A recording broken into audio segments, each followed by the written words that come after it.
Hey yo, what's going on? Happy Thursday, happy Thursday. I hope you all having a great day and a great week. I myself having a good day. Today is my days off, so it's my Saturday.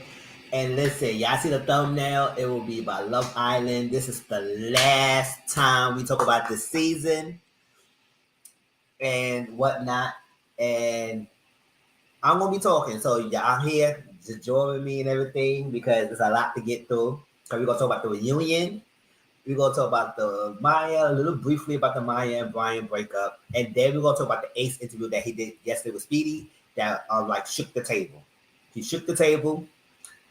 Go into that, and people ain't talk about it that much now as compared to yesterday because yesterday everybody, hey, Casey, I see you, boo. All right, I know you're working, listening. Glad to come through. Always here, always supporting. I appreciate that. And hey, Empress, how you doing, boo? People on the internet now it's calmed down now. People might still say something, but it calmed down. Like yesterday, people was tweeting, and posting videos and tweeting and posting videos. Today it calmed down, but I don't know if I don't know if the laundry responded yet. I don't know if Shelly didn't say anything. I know Nick said he felt type of way about it. He felt like he was blindsided and whatnot, and he just felt down. He said he was a 10 out of 10, but after this interview, he became a 4 out of 10. And I know Andrea said, "Child." Anyway, I was in Tuskegee, her alma mater, so she's doing what she's doing. However, I don't know, Ace, this was not a good look. Now, Gwen, let me go say this. I don't care what nobody say. He had made some valid points. However, he made some valid points, but it was overshadowed by his goose ego. It was overshadowed by his bruised ego, and the lost control, and thinking that he was so smart that he didn't thought all this through. He didn't think it was through. He didn't think everything through, and I became a little bit envious. I won't say he was too jealous because he established, but he came across as being a hater, and it came across being very envious of the wave of the Licklandria, especially the last 15 minutes.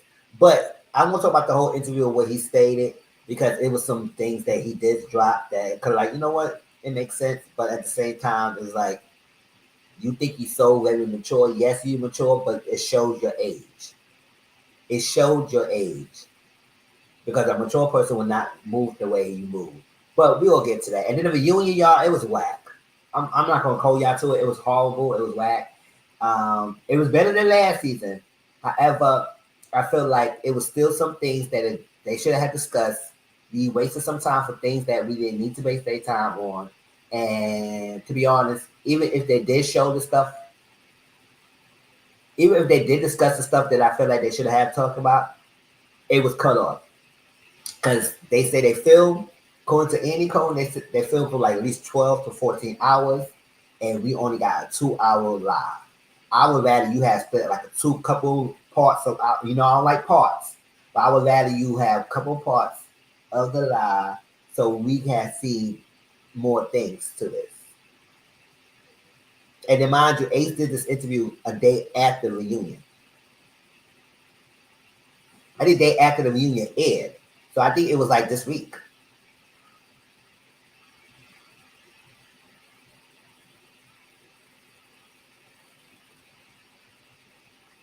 So I was like, and then Huda, she escaped all accountability, and that very much accountability in this reunion. She didn't answer the questions. She danced around the questions. She was going in circles and said she unapologetically her, but then she kept apologizing for things and trying to smooth things over and don't want to be called to the fire. And even though Andy and Amaya tried to call to the fire, she still danced around the questions. And I was like, we ain't doing all that. I said, girl, that's not what we ask you. Answer the question and whatnot. I appreciate Alondra and Shelly is speaking up clearly and direct and succinctly of their feelings because I do.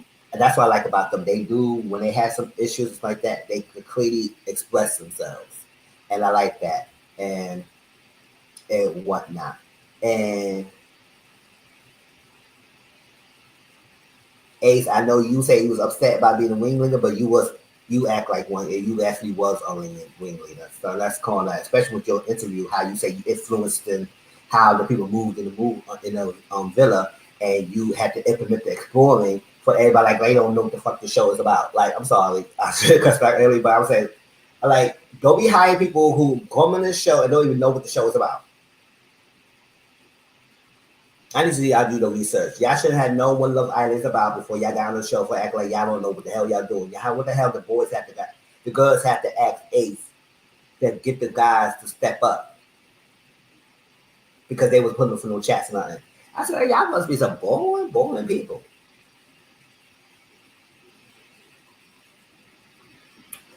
This gonna be jumping around, so I'm just gonna be talking and talking. Oh, hold up. Y'all ain't said Mitchell, why is your face? I'm gonna be talking behind the screen and then say y'all ain't say nothing. Hey y'all, shine bright like a diamond. You're beautiful like diamond in the sky. I realized that I'm just talking to the thumbnail. Nobody can see me. Yes. Hold up. And people who watch me, if you have different opinions, come and join and say, hey, how you doing? What's up? And then express your opinions. I express my opinion and I keep it moving. I'm not too invested in nobody. I'm not invested. Hey, I know that's right. I'm not, hey, Empress. Thank you, boo. I'm not investing in nobody relationship and all like that. I'm not a big fan of Nicolandria, not because I hate they whatever, and just because people don't favor the relationship doesn't mean we don't hate it. I ain't like that. Oh, if they don't like us, they must hate us. It's that second fan base. They ain't wanna be y'all. I said, oh, that was whack. Shut up. No, no. And the reason why people might not favor it is because how the journey went. And F what all y'all saying about it was meant to be, it was a great love story. Whack. Because at the end of the day, if he really wanted to pursue it, he could have pursued it. And that's my biggest criticism of this season. When people wanted to be with someone and they wait till after they get eliminated for interviews to tell us who they really wanted to pursue and why they get pursued and this and that. I said, no, pursue the people y'all want to pursue. So people who go on in season 8, if you watch my video, please research what Love Island is. Oh, listen, don't go by season 7. Go by Love. If y'all want to look at something, go to Love Island UK. Love Island UK, even though they have their partners, they still explore everybody else, and some of them just be cutthroat. They don't give a damn. I said, oh, I'm putting through the chat, and this is what it is. They had a respectful. They may go to a person and say, hey, I might put your girl in the chat and everything. But at the end of the day, if they're gonna pull you for the chat, they're gonna pull you for the chat, and you may get they may take your person. UK don't be playing. So this diplomatic stuff, we gonna protect everybody's friendship and with this bad, we gonna be respectful, we can't, I ain't wanna do that, I respect nobody else. F that. F that. If y'all would have done that, I would have believed that relationship more if he would have pursued it. Now I don't care about no damn challenges. If y'all watch my reviews, I said it numerous times, so I'm not faking it. I've been saying this throughout the time. If he would have pursued them more and not just stuck on freaking Sierra, I would have been like, you know what? I understand that more. Not just some challenges, pursue her actually outside of challenges and whatnot, and not this or that and all that craziness because we got forced to be together. Then y'all started exploring that. I said, nah, I ain't going that because it was all that production and twitching the cast and all that stuff. It was just so ridiculous this season. That's what I said. I'm so done with the season, and I can't wait. If next season comes, please don't be searching for no influencers. We don't need another Ace. Please, we don't need another Ace. We need some regular people that wants to be in the show, that will find love, at least give us the gym like season 6 was. Season 6 was on themselves. It was real drama, real emotions. A lot of people did not have big followings. And they get on the show. Oh, they got a big following now because they was real light. But we get to grow to love them based on we seen them in the villa. This season, people was already, they knew each other. They were established online. They were seeked out. Going to the Ace interview, he was seeked out. He didn't apply. He was seeked out. Just as Shelly was seeked out, just like Landra was seeked out. They said, okay. So maybe they seeked them out. They saw who they connected with online. They said, I would say, you know what? It made me feel like that was not a coincidence that Shelly and Ace was on the same season together. Especially they were seeked out. It's not like that. She applied and he applied and they happened to be in the same season. No. So to me, something along the line feel like they knew they wanted them to be in the same season. That's the influences based on Ace said influences production. So let's get to this Amaya and Bryan thing because they was the winners of the season 7. To me, the couple that should have won the season based on the journey and the love and everything could have been Shelly and Ace.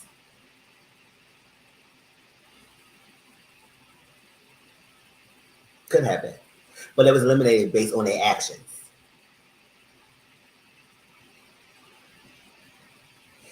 Based on their action, they were eliminated. But let's get into this Amaya and Bryan. Let's get to that.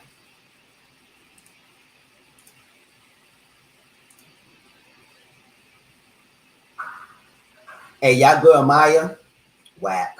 She was weird. She kept defending Huda.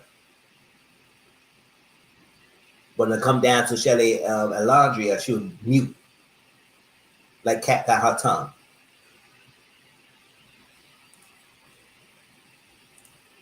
Yeah, a lot of people forgot about them. They said good winners by. The way I forgot about Amaya and Bryan. It's like, yeah, there was nobody. People say he bought a Rolex with a 50K and that's his money. I know people was like upset about that. I said they split 100K. He got 50K, she got 50K. So if he want to buy himself a Rolex, that's his damn money.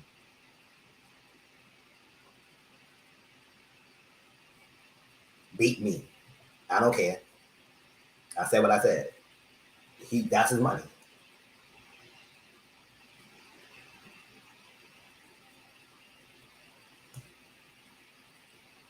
She was happy with the truffle pasta. He got her truffle pasta. She was happy with truffle pasta. Simpleton. But whatever. Amaya was weird in the reunion, and she was whack. In fact, she was so chummy with Huda. I felt like she's another Huda with a different clothing. I said what I said. It's my last time watching the reunion, so it is what it is. Y'all be quiet in the corner. Y'all be all right.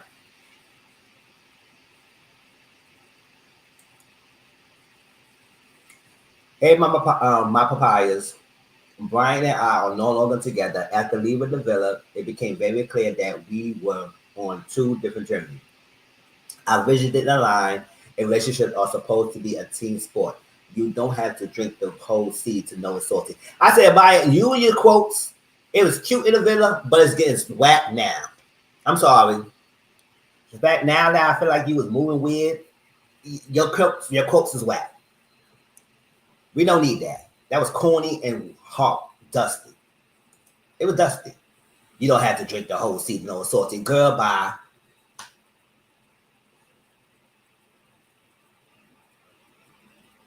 Girl, bye.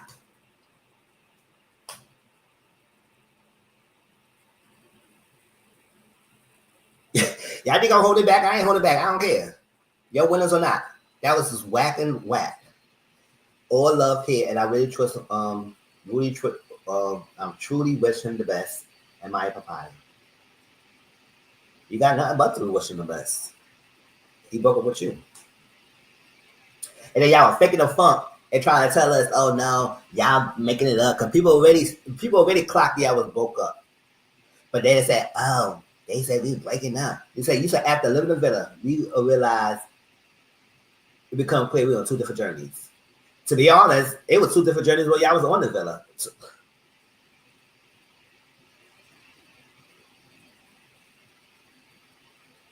Because when you look at the clips, he don't really see that much interest in you. Yes, he stood up for you and it was nice and cute. Yup.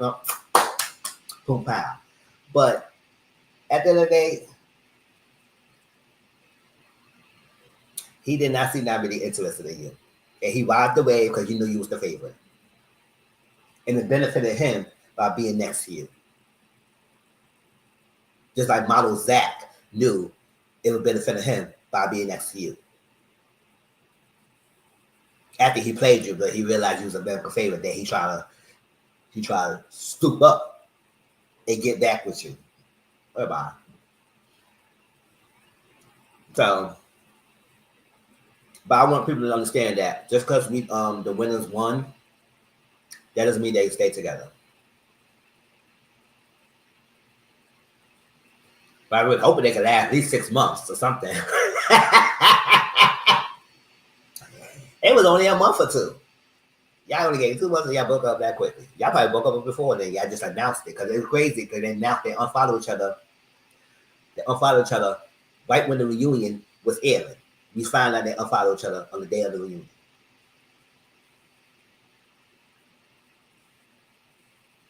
Exactly. He knew nothing else to pursue her like that. And he ain't had to do much. When she was in her moo and he was sitting, she was sitting this way, he perpendicular from her this way. And all it took come in. She was waiting on his lap before he would say here. I said, girl, you that desperate? No people desperate housewife.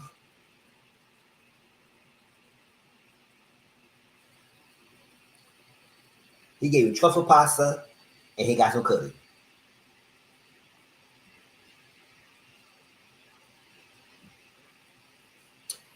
So I know people say, damn, why you going hard on Maya? I don't got Amaya And Bryan. It is what it is. They won the season. Congratulations to them. More success for both of them. They could get their deals. I know Maya got signed to an agency. Do you gotta do, girl. Continue, you gotta do you. Bryan, I think you be good. It is what it is.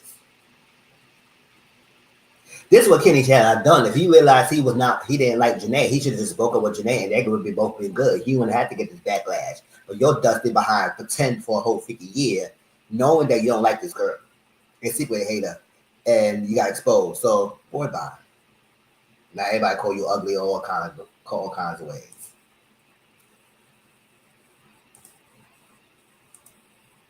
Now, Bryan said, as many of you are aware, as many of you already know, Maya and I have decided to go our separate ways. Unfortunately, we were not on the same page, and that's okay. We have both gained clarity that we are on different paths right now. I am thankful for the time we have spent together, and I wish her nothing but the best moving forward. All right, so that was that. And then Maya said something else.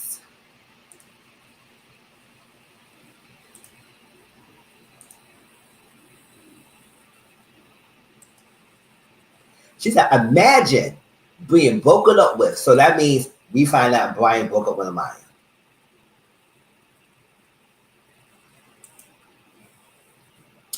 Just to come on TikTok a couple hours later, already in distraught, to see that he is in Miami 2 hours later doing the exact things you told him hurt your feelings. He didn't care. He didn't care you. He didn't care for you then. He didn't care for you now. He pretended that he was all in for you. Girl, bye. And 2 hours later, he was already in Miami. He did a Drew run. He run to that airport. He ran to that airport, y'all. Shell. It's over. Oh, it's over. Okay. Good. Get your bag. Get your bag. This good flight. Miami. Right quick. He like play. He didn't play. He ran to that shit. He ran to that airport.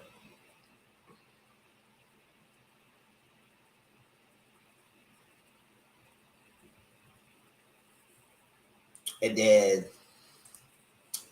she said after meeting his mom, after telling I was in love with him.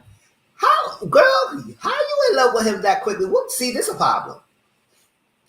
I'm sorry, no ma'am, no ham, no bacon, cheese. I know a lot of people may have different love gauge, and when you fall in love with someone and all stuff like that, more power to you. But sometimes tell someone you in love with them and loving them so quickly, it just kind of it may turn them off a little bit. It may turn people off. And they can use that advantage. So maybe you need to have somebody work for it before you say you in love with them so quickly. Like, what they have he done you feel in love with him? Or whatever.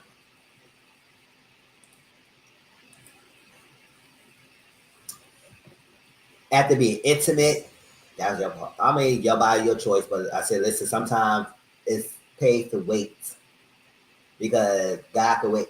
Listen, whatever. Just give the good heat, but don't give him too much because at the end of the day, they could take all that and still don't like your behind. But have to be intimate. I wish him the best, truly, and the only reason why I'm speaking out is because I'm tired of holding my tongue. I know that's right. You better stop holding my tongue.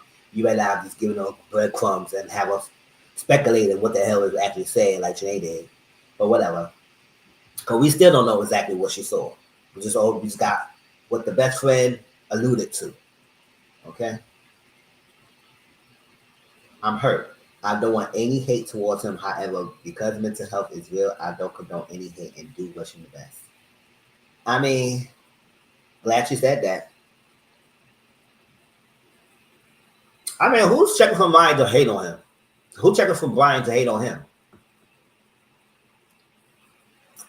Everybody said they probably, a lot of people probably, like, just like one of my missus said, a lot of people probably forgot about Bryan. They said, okay, Amaya and Bryan lost. They broke up. Move on. But nobody really make a big deal of it. We saw different social media posts, but a lot of people didn't make no posts about the breakup like that. I know some content creators like one of myself did videos told about it so everybody can know they broke up.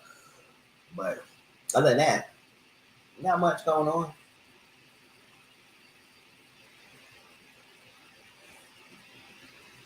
on. People who was for Amaya and Bryan, are you upset? Are you disappointed? Do you don't care? Because it's not Nicolandria? To be honest, I don't think Nicolandria was going to win either. Anyway, I don't think going to win. The fact that how they did Jeremiah, that kind of sealed all them fates. Nick, Ace, and Taylor. It sealed their fates.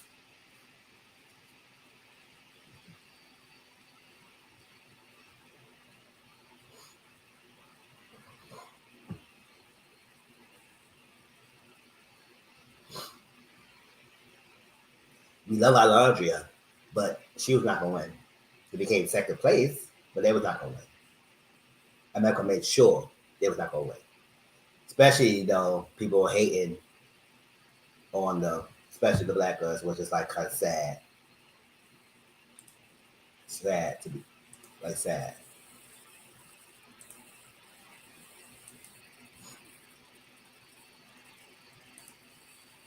All right, that's enough for Amaya and Bryan. Let's go on to the reunion. We will keep the Ace interview last. The reunion was 2 hours. 2 hours of very lackluster, like I said. Some people feel like it was good and whatnot. Y'all believe what y'all want to believe. You enjoyed it, great. You don't enjoy it, that's also great. It was still 2 hours. We all saw the same content. It is what it is. So Jalen, Sierra, and Lilissa was not there at the reunion. Model Zach was in Zoom. It was funny. Model Zach at some point he fell asleep. He said, "Listen, I had my segment. I'm done. Y'all ain't asking me any more questions." He was like this.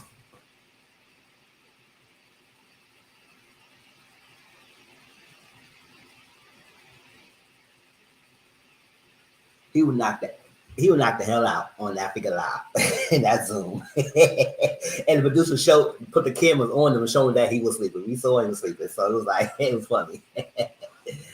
but Jalen was not there. That's the one that had was Taylor competitions, and it was crazy that he was not there because that was part of Orlando's story. I guess he declined not to come. I guess, and you know what? He has a big following. He besides Huda, I think he became when he got eliminated. He had a huge following that came from the show. So more power to him. Of course, Sierra and Melissa was not invited because they got kicked out the show. So they started with the final four couples. You know, the Nicolandria, the Pepper Iris, the Hood Chris, and Maya and Bryan. Yeah, I think he declined. Yeah, he declined it. I guess he said, "Listen, I got this huge following. I don't want you to come there because at the end of the day, if he did show up, I don't think they would ask much questions about him. They wouldn't, because they would mention none of that now. So they had Amaya and Bryan in between Huda and Chris. And to be honest, you even feel like Amaya and Bryan won the season. It was there. They feel like they won. They asked them their journey. They asked them what they did with their 50K. They asked them what's happening with their relationship status. They asked none of that.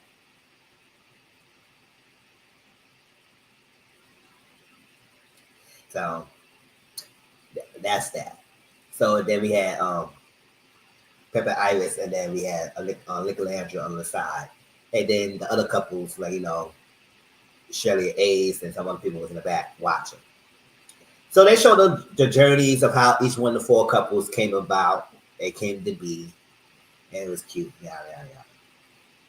The next day had a Brian and my segment about, because it was some stuff out going on that Brian allegedly had cheated one of mine when he was in. He was in the club. He was hired on that day.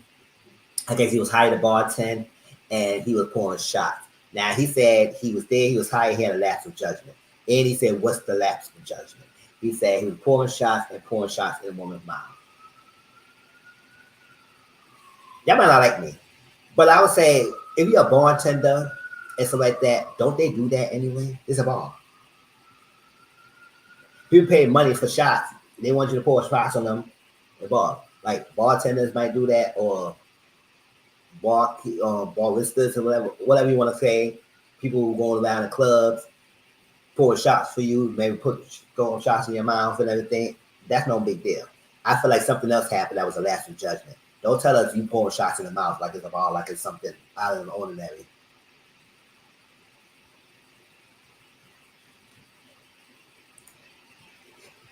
Thank you, boo.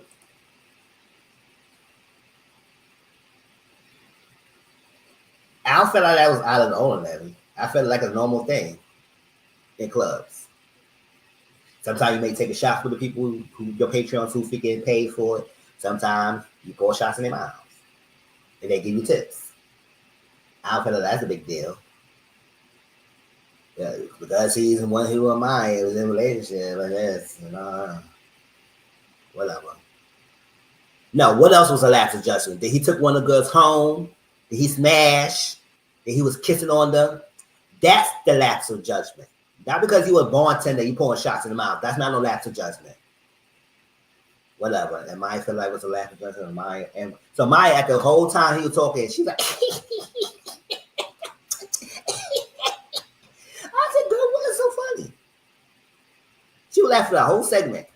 I said, girl, whatever. You try to tell us that y'all made up. It is what it is. They made up. They said they talk. It's no big deal.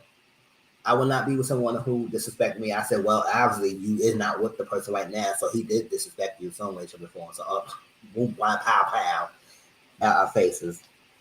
Try to pretend y'all together, but we do know y'all unfollow each other when the union is. So obviously y'all probably been broke up.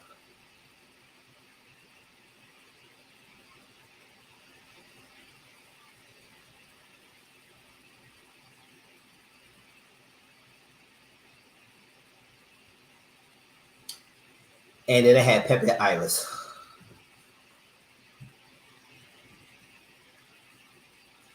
Pepe and the Blondes.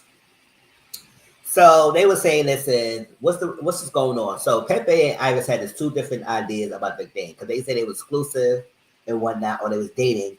He said when we say we were exclusive dating, that we automatic boyfriend girlfriends, and Iris said no, you had to ask the person to be your girlfriend. So because Pepe called her Pepe, we dating, we already exclusive. She said no, you didn't ask me, and I agree. I said when you date, you're allowed to talk to other people until you made it official with someone. I know a lot of people have these different rules. I gotta listen. Let's break it straight. Let's break it down. We is not exclusive until we make it official. Both parties make it official. Meaning, if I ask you, can you be my girlfriend or boyfriend, and you say yes and I say yes, that's official. But we dating and nobody be no official, you're not claiming me. We're not getting claimed. Yeah, beat me, hate me, what y'all want to say. It is what that's the rule of the game. Everybody getting all messed up and twisted that thinking that you own someone, y'all in a relationship, I mean y'all be making an established that you were in a relationship.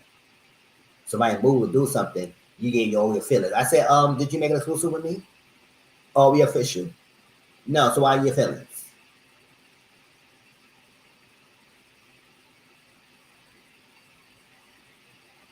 So I will always ask, don't assume.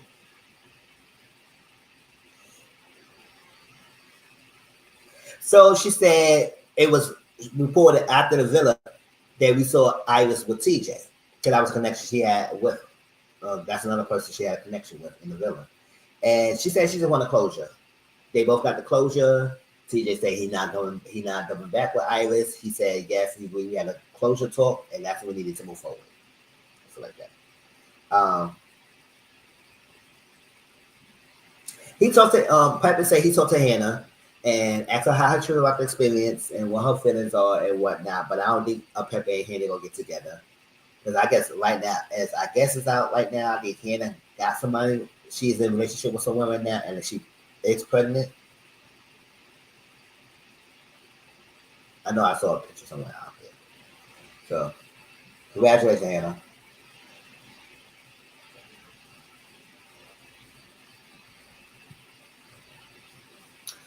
So, question Huda.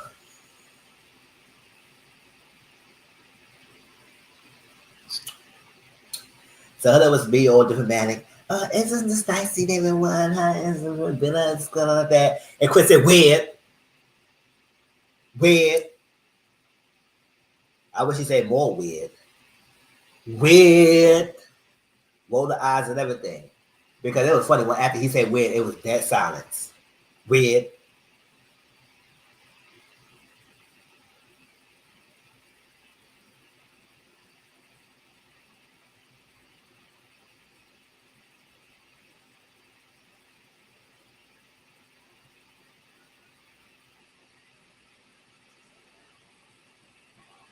So they asked her, so let's say, what was this wondering eye comment you were talking about that he was complimenting ladies and women like that? First of all, we know who she was talking about because when she had that, not call me daddy, not my daddy, whoever daddy, missing daddy podcast, whatever that lady is, and she was saying, oh, Chris had a wondering eye, and he making comments, and then she come down the thing and making pancakes and making all that stuff like that. I added words to her mouth, but you know who she was talking about. She definitely was talking about Shelly because that's the only person he was interested in. He didn't really connect with nobody else like that. So, girl, you had a hard on for Shelly, and that was talking about. But she said, I'm not angry and everything, and we just realized we're not a match. I said, that's not the question. Like, he didn't ask that. He asked what you meant about that wondering comment and wondering eye, or who he was talking about, and who he had the wondering eye for, and what was the comments. Like, he asked if you was not your happy and feelings and all like that, and you bothered by it. So Huda throughout the whole video is Bailey. No, not basically. She basically skated around answering any questions. That's the whole reunion. Took no accountability a lot of her actions. Laughing it off, apologizing. And I would say, y'all, and y'all understand, accountability does not equal apology. Accountability means you owning up what you did, you acknowledge what you've done, and you hoping that you learn from that and you won't do it again. But you don't have to apologize. People feel like when you apologize, that's accountability. No, apologize means you may feel remorseful for it. But if you own up to it, you don't feel remorseful about it. That's still accountability. You don't feel sorry for it. Yes, I said it. I did that. I just hope I don't give a fuck. Yes, I know. Yeah, I said that. That's accountability.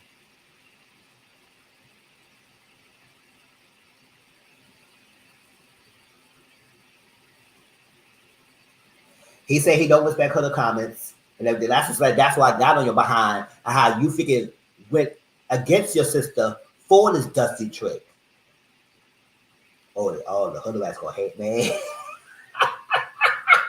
Type it away because it's gonna be blocked. Yes. When she would bash you behind, your sister would defend you, and you go against your own sister. I would lift his behind up in a polite way.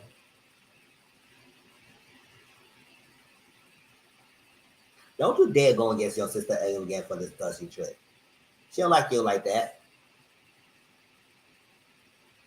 She'll bash you, saying you had alluded that you may have a small D. You didn't go all the way in.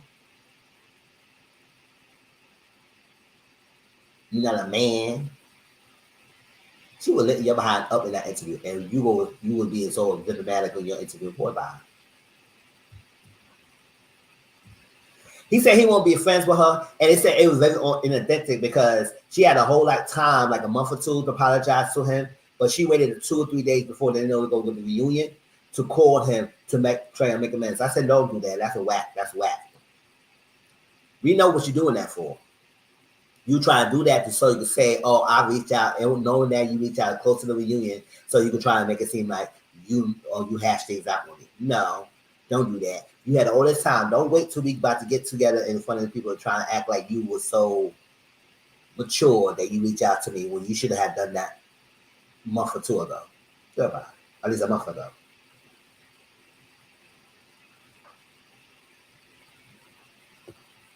And it seems like the reason why she reached out to her because she saw a hate of Chris on her page. Oh, so you saw a hate that made you want to reach out.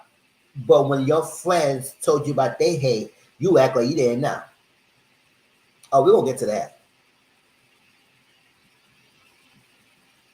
And make no statements. Don't make no stands. None of that.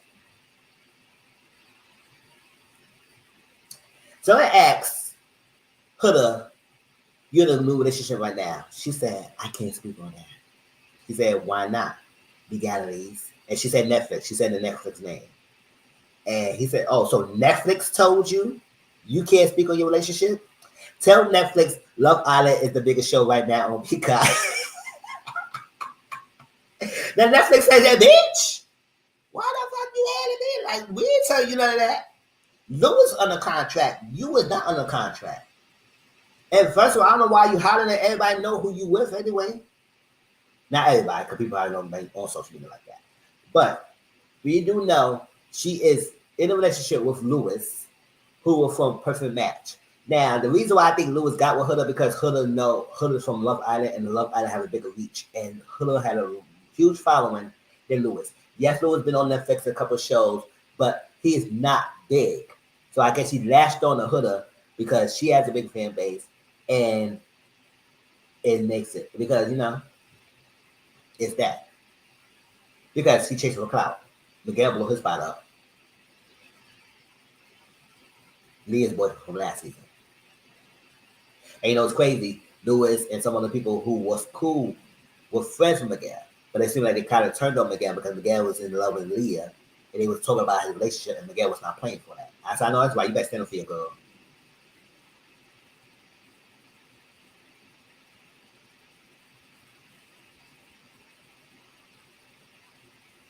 He ain't playing that. They been hating on him since. I said, you can tell who your real friends are. So she was Lewis. And I'm not on no NDA, so I can say it, girl. So she was Lewis from Perfect Match. And now she said she couldn't say it from the gallery reason. I said, girl, you was not on a contract on Netflix. So Netflix said, next time you can say no. Since you can just say no, I'm not saying it. I'm not speaking on it. No. Instead of saying, oh, I can't speak on it. I said, no, they did not knock you for speaking on it. It's out. So, girl, that was stupid.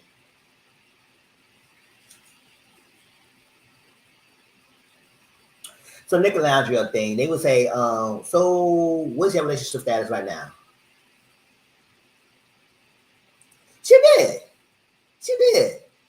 Oh, so now you saying Netflix? I said, so who you connected with Netflix? I said, girl, you was stupid. But this is the person y'all banked on in y'all show. This is the person that influencers loved. I will get to that because they did protect her behind.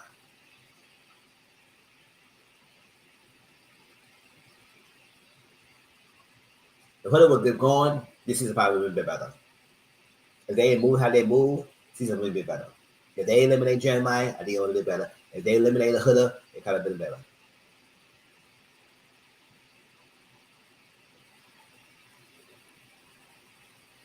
But whatever.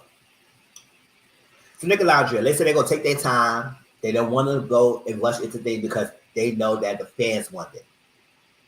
So they're gonna take their time. And I say yes, Laundria, take your time with Nick. Say what y'all want to say. Nick moved funny in the villa. So I'm not really too keen on him like that. Yes, he matured a little bit when he got with Landria, but I still can't take away the fact how he moved. And yes, he gave one of my favorites, Alandria, the opportunity that she wanted. She wanted to model, and he gave her opportunities. Because at the end of the day, let's call it a day. Let's call it what it is. He's a loosely paper guy, and he had pulls and connections. She probably wouldn't have got that if she was with someone else, like one of us. Maybe, maybe not. She probably got some deals or something like that, but not the reach that he has. Being with him opened more doors for her because of his race. Oh, but did I say that? Did I say that?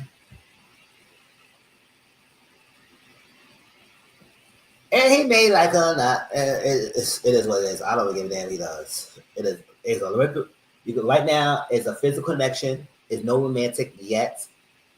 It may get there. It may grow, or it may not.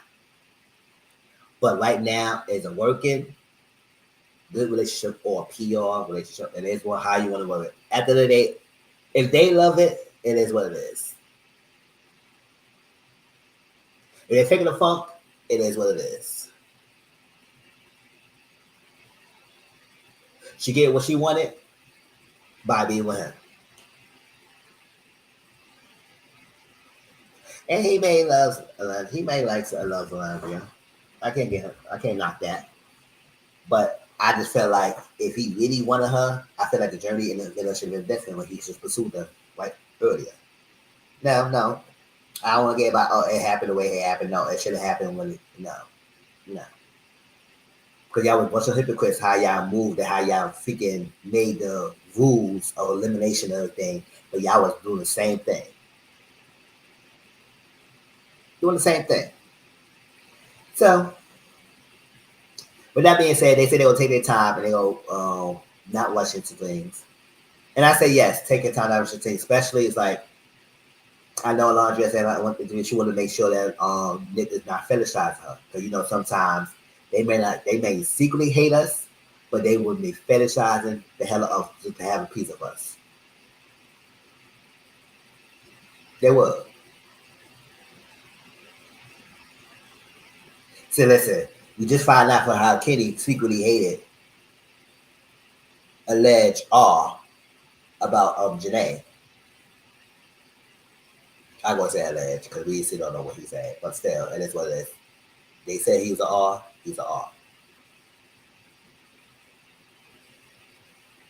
For a whole year, fake the funk.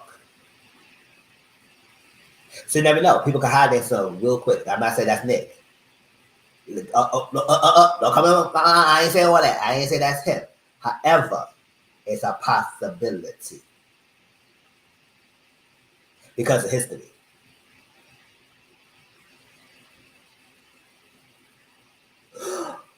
I shook the table. Yes, I did. Because of history. So it's not just fetishizing. It's about, are you going to defend me when it comes to racist times? and understanding my plight.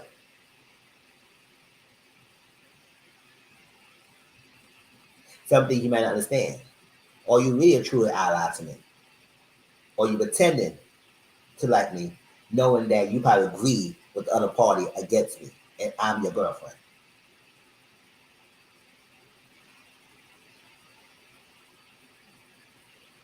Do your friends talk about me?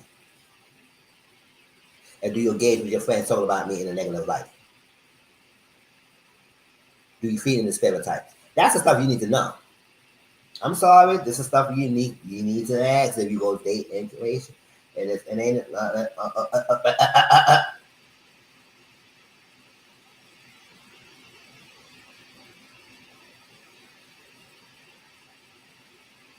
so it pays to move slowly and have your eyes open. But I'm saying they said anything, but I didn't like when they try to make it seem like people who now cheat from a relationship is the haters. No, we are not haters. Now there may be some people who just straight hate. It is out there in the hood of fan base. So yes, they are, but not everyone. Just because we're not buying a relationship, I don't give a damn. Like I said, I tell people, everybody who watch my channel, when I watch these shows, I don't care if they stay together or they break up or they get together. I don't care. I just watch the journey and I watch for experience and I watch the enjoyment and the entertainment and the journey. If they stay together or not, I don't care. So I don't ship nobody's relationship. Especially this season, I ain't care about nobody. They all kind of knowing me. Now I have my likes like Shelly and Landria, but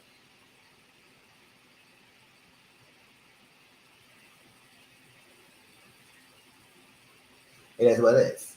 So we'll see. Let's see if they make a year or whatnot, and the next season do season two Beyond the Villa, if they do Beyond the Villa, maybe we get more of their updates in their relationship and whatnot. So they asked Nick, do you plan to reach out to Sierra? Now I know Sierra was not gonna be invited because she got kicked out because of the her R statements. But if you're gonna talk about her, she need to be there. If she ain't gonna be there, don't even mention nothing about her. I'm sorry. I said what I said.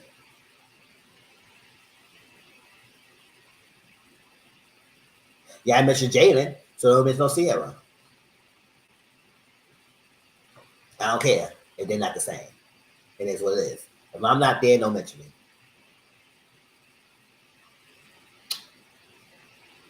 So he said he had attention to, but he didn't because when she started making posts about Maggie getting out of the villa and then he see that, I said, listen, you have to understand Sierra. So that's why I said I'm not mad at what she done. Now she can she be a little salty and whatever, yeah, it could be that. But I just understand. You got to understand. I was with you, and I was damn near close to the end. We could have been in the finals together. You made it exclusive with me. Yes, I was kicked out. And that was in the villa. Both you and my girl was downplaying that y'all don't have no connection with each other. It's a romance. It's not a romance. It's a friendship. So it's not like that. I get snatched out the villa. And then y'all all come each other together. And y'all telling me it's no romance with each other.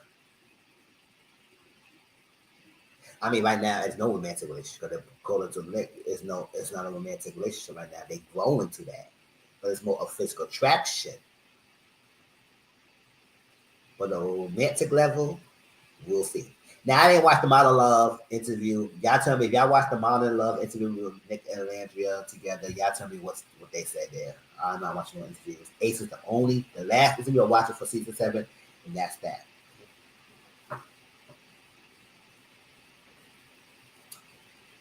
So I will understand how she may feel some way and may make some posts about her feelings. I'm not hating on that. Because in the regular world, y'all will have felt separate way. If you or your friend, homegirl, supposed to be cool right now, and your homegirl dating your ex or dating someone that you used to date with, that's a rule right now. People might not say, I can't be, you cannot be my friend, you dating my ex. Some people could. I don't know. So let's be for real, y'all. Some of y'all right now in friendship with someone who thought were cool, who probably was sleeping behind you, sneaking and sleeping with your man or girlfriend behind your back, and they start dating. You would not like that either. So I'm not gonna say act like Sarah don't have the right to be feel the way she will. So for you not to understand that and why she may make that post is beyond me. You should still reach out to her to get the closure. Because y'all were just big part. You and her were the big part of your experience together. Whether you like the girl or not. Because you could tell he wasn't really feeling Sierra like that. But he just skated along the ride, just right away, because you know the girl liked him and he was getting a free puss and all that stuff like that. He was right away. Even though he wasn't really feeling that girl. That's why I say if she would never left, would he would ever pursue Alondra? Maybe outside the villa, but we wouldn't even know that. But it would not be no Liquor Landry if she was not forced out. I said it. I said it.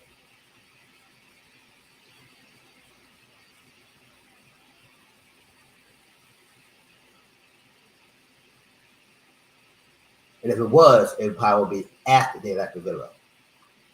If you would take the chance to do so.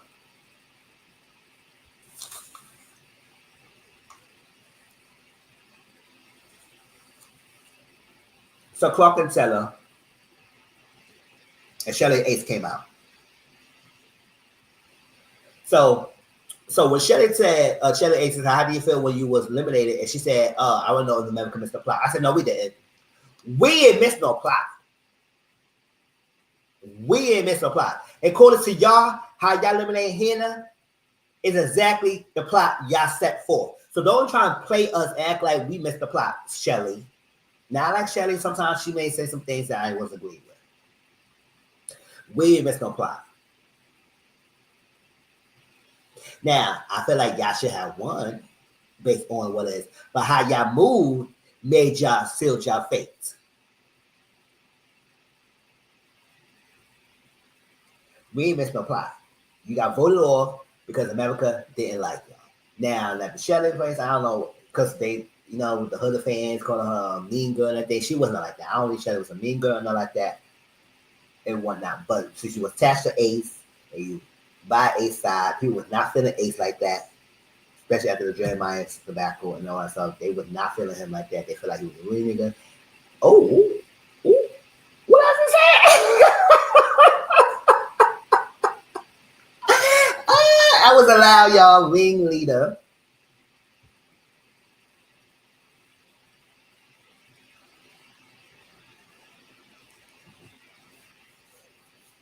As a ringleader, he was doing the most. People was not feeling Ace like that. And because the fan base, the fan base didn't really rock with Shelly like that either. So she got voted low. So if y'all ain't moved the way y'all moved, and y'all was moving funny, then y'all probably wouldn't been in the final four. But then you say you was happy. Oh, Ace, we're going to Ace interview in a minute. Because you said you was happy to get out, to get gone out the villa. But then you was upset about the comment they, the PR statement comment that probably Nick and Landry had made, or Nick made in the reunion, that the Final Four was the Final Four. Even though he numerously said that he felt like you should have been in the Final Four. Now I don't know why he didn't make that PR statement, because if you're gonna stay and stand down in an interview saying that the Final Four is Shelly H should be in the Final Four, then you should stand on the reunion. That's how you stand on business. You gotta retire that word, because I wasn't standing on business like that, to be honest. Even after the challenge. So I would say, listen, I ain't working no fairness in these Ariana, but I don't agree with the Final Four tops. But you don't want to ruffle no feathers, so he had to make a PR statement.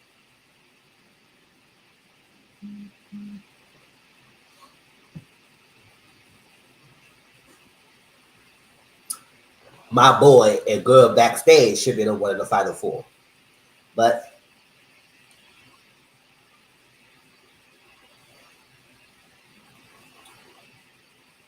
So I asked Taylor, because a lot of you found out, she said, I didn't know that Taylor did not find me attractive until after I got at the villa. I will give out the whole that too. I'm going to be talking about the aces of you. The whole villa. And then with that, I say strawberry law because I said if I knew that, I would not be wasting my time with someone who don't find me attractive. And let me tell y'all something. Y'all people.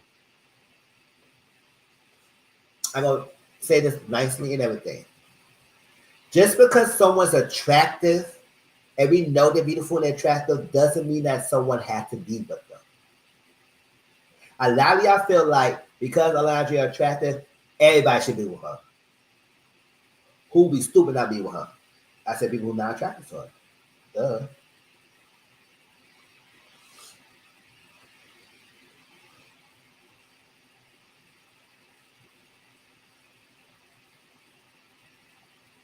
You could be attractive, the baddest be in the room, and somebody probably still want to be with you.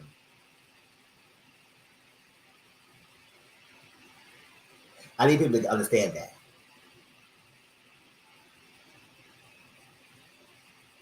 People to understand that.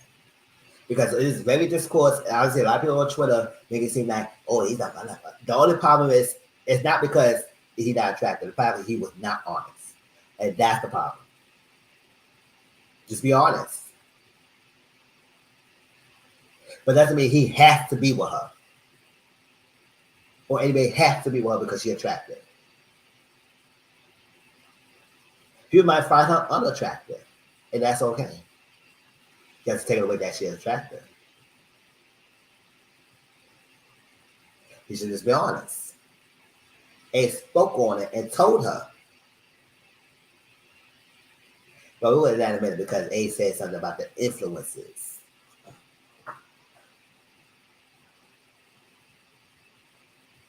So the next apology, he said, blah, blah, blah, blah, blah, blah. You my dog, you my dog. You still my dog. Everybody was quiet.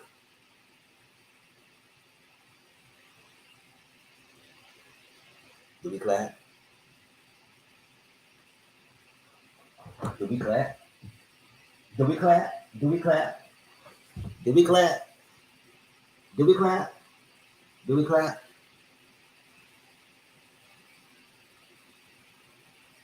That was whack. I said, what kind of apology was that?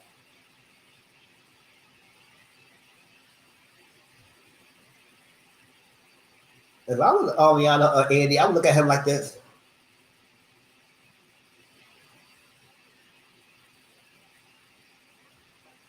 Well, you know, that was there was no apology, but whatever.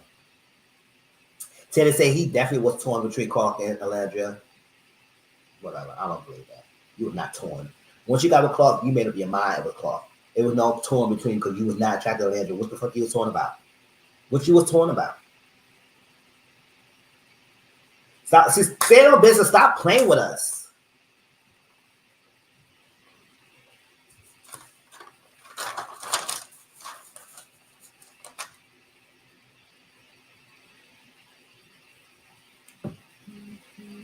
So Aisha Shelley, they spent an umpty time. I don't understand why people are having a hard time understanding Aisha Shelley. He is goofy. Goofy, weird, not all that. Arch in the back, hugging ass, Negro, or whatever.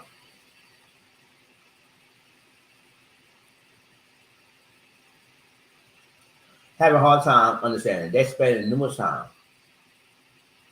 They met at the club. But according to Ace, he saw on social media. He followed social media. They followed each other on social media and everything. And then he recognized when they went to the club, he recognized her and everything. And they did a small chat and talk on social media. But it was never anything after that. They would meet up. They ain't got no dates, nothing like that. They instead of because he was in LA one time, she's in there, and it was not happening. So it was long distance. So I wrote the woman so stupid. I said after the day, it is what it is. So the pivotal point in their relationship or their challenge or whatever it is, the pivotal point was the America.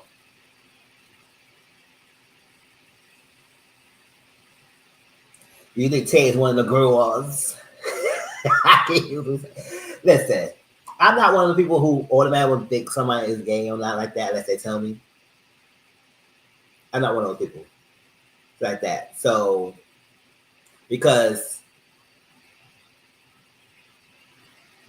your minimalism doesn't equal sexuality. People like to link the two. People like to link the two, and it doesn't equal that.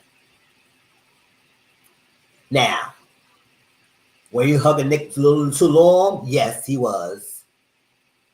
More so than hugging his girl that he's supposed to love.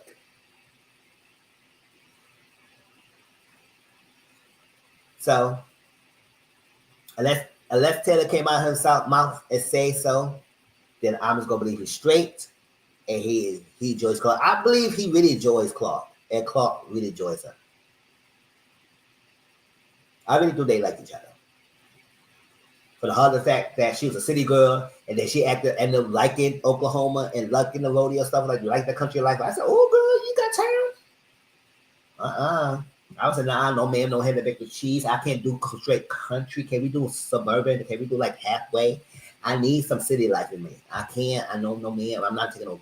I'm not taking no chickens, no horses, none of the cows. I'm no ma'am, no mommy. I can't. I can't. We could go to petting zoo or something like that. We could do that a little bit, like a trips. But do that as everyday life and take a kid. No ma'am. No ma'am. Now you can grow your little fruits or something like that. That's fine. But no ma'am.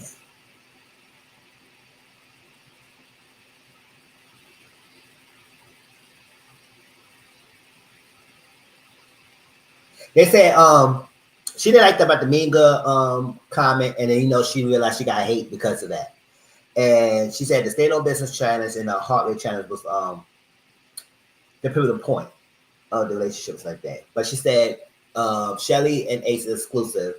However, he said this was gonna be her first and last girlfriend.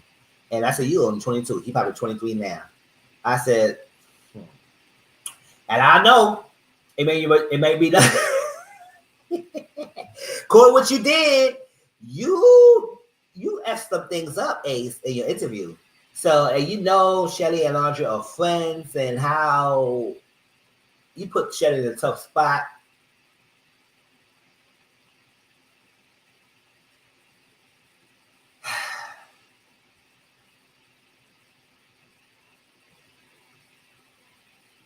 Because it could be one of two things. Alice Shelly did not know her man was gonna go on a freaking platform like that and like blast her good friend relationship like that to that degree. Or oh yeah.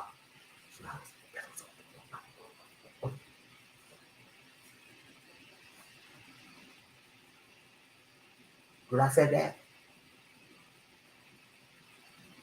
Did I say that?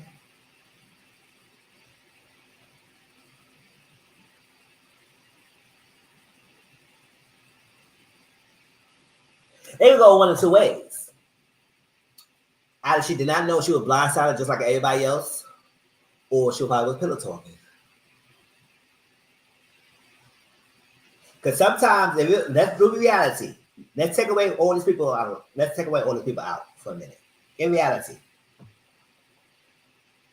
if your man or girl are comfortable talking about your good friend relationship like that in a negativity light, it's either a secret don't like the person your friend is dealing with, or you was feeding and pillow talking to your man about your partner, your friend relationship, and y'all are in agreement about the relationship, and he just put it in the blast, or she put it in the blast. That's real. That's all right. That's real life. Say I'm lying.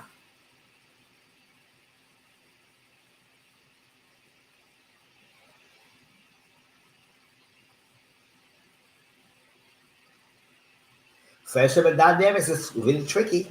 Especially when it comes to relationships.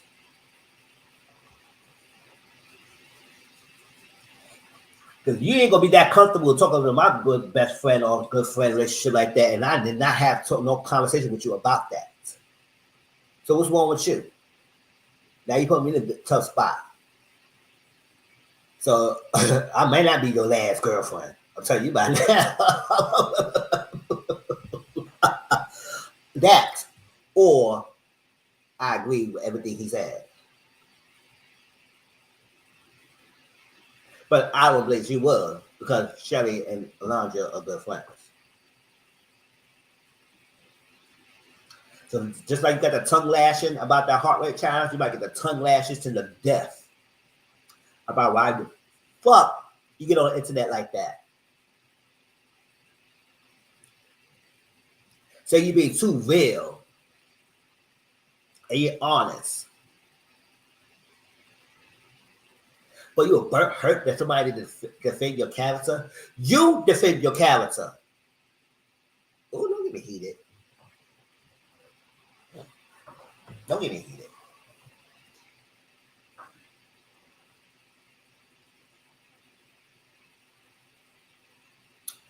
Alondra said that America got it wrong about sending them home. I said, America got it right. Based on your formula, America got it right. We ain't getting nothing wrong. Now, I was shocked they was not in the Final Four. However, if they was not in the Final Four, they were not winning. Taylor, Ace, Nick was not winning. They were not. They were not winning. America didn't like them.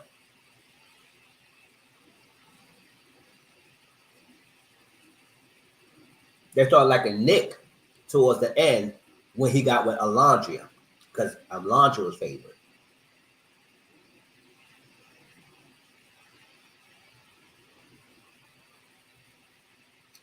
Austin, they asked Austin body count. Austin realized, Austin said he should strap his body count. He said his body count went down. I said, your body count cannot go down because you already had sex with a person. If I had sex with 5 people, I had sex with 5 people. That was my body count. I can't say I had sex with 5 people, then said the next day I had sex with only 3 people. How that possible? So Andy said, how your body count? I said, listen, Austin brain, body was there, but his brain was somewhere else. Because he was, I don't know what the hell he was doing. He took a while to answer. Like it was delayed responses to say we had to say. He didn't process everything was told to him quickly. He took him. It was like a figure AOL down tone. Yeah, I remember back in the days in the 90s, AOL, the down tone. That speed was horrible. Share.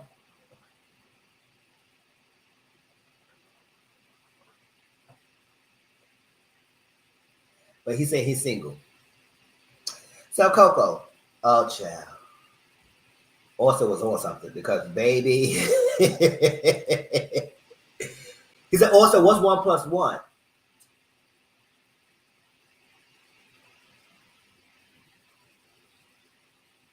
Uh, uh, I'm sorry. Would you ask me what's 1 plus 1? Now I know. Yeah, I took some arithmetic, but I know some triangles and geometry. You know, a squared, b squared equals c squared. You know, Pythagorean theorem, and you know decimal points, and you know semicolons and straight lines and acute angles. Oh yeah, yeah. Everybody said, "What the?" Boy, I asked for 1 plus 1, and you had gave me the whole freaking different answer. Oh, child. So they Coco, the standoffish. Now, I did not see that interview with Coco and that girl, and she was making shady comments, but and what post she was liking. I know people go on social media about things like that. But this is what happened. So Coco was on this podcast, and she was saying that Alondra was standoffish, And she said, my man, my man, my man, and everything. She said, I ain't say that to be all shady and malicious towards you and everything, because you said you will say my man, my man, my man, and everything. Like you had a picture and you would kiss the picture and everything. I learned you was doing all that. She did say she had a picture and she kissed it and all stuff like that. Uh, but I'm not gonna say, listen, I was standoffish. I was standoffish because you had to understand, I was just faked up. They had to be coupled with my good friend, man. I was dubbed, he was dubbed. We had to get coupled up there. We got to go back to the villa. I had to process what's happening. I just realized I was always getting sent home. I was a lot of things. I would lose the relationship that I had, and so it was a lot in my mind. So yes, I was staying on, but I was nice to y'all, and I was cordial. So they were saying last night that JD asked me when you speak to Coco. She said I'm cool. I'm not cool because don't be trying to diss me in some freaking public, and then you try to talk to me in private. Nah, you gonna talk to me in public.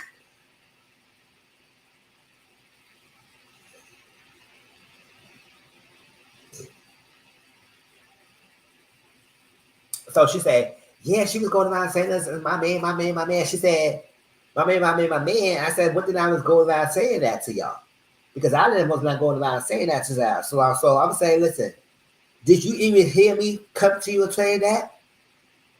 Did Clark? Did I tell you? Clark said no. Jada, did I tell you? Jada said no. Grayson, did I tell you? Grayson said no. Vanna, did I tell you that? Vanna said no. They all was saying no. No, I don't know if Vanna got left. But whoever was there, she went down on Castle Girls. And they all said no, you didn't tell us that. So Coco sitting there looking her figure's face smash in the figure floor. I said, girl, you would definitely be a shady. And it's shady. Because Shelly came in and she said, be that as may. But you was like in post about what people were saying about us. So, good, at the end of the day, you were standing 10 toes down about what you were saying Shannon's about.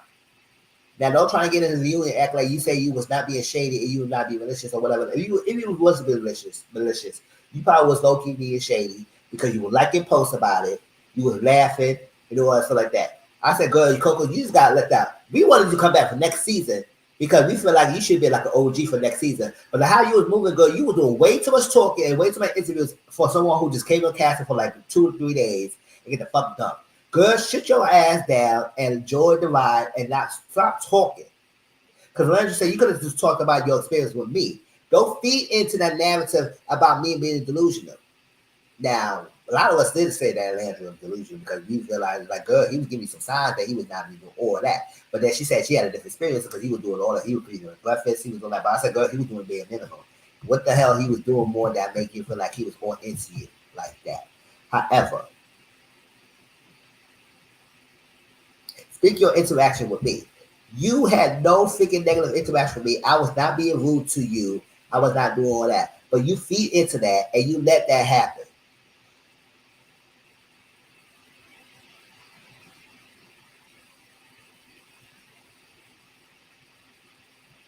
Coco said, I'm cheap. I'm team chocolate girls. I'm team chocolate girls. I'm team chocolate girls. I'm team chocolate girls. So you can say you team chocolate girls all you want, but at the day you would be shady. She said, so Coco said, Landry, I sent your DM. She said, I read it, but I read it, but I was not fucking with it. Period. So you played on the narrative.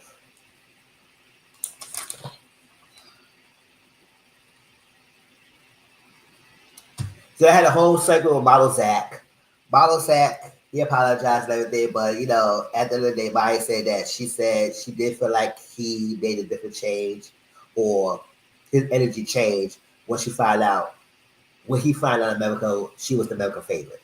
Because that on the day he was not featuring Maya like that. He blindsided her by still speaking up and pounding on her on the Stand Up Business Challenge and whatnot. Had orders to say, but he did not say none of that before. And she felt like he was ready to perform it and everything. At the end of the day, he said, "Okay, I'm happy for y'all. I apologize." That segment that guy was asleep. He said, "You saying that Bryan did it for the money?" I said, "Bryan did it for the money. Look, hello, you and him not together anymore." Bryan did it for money.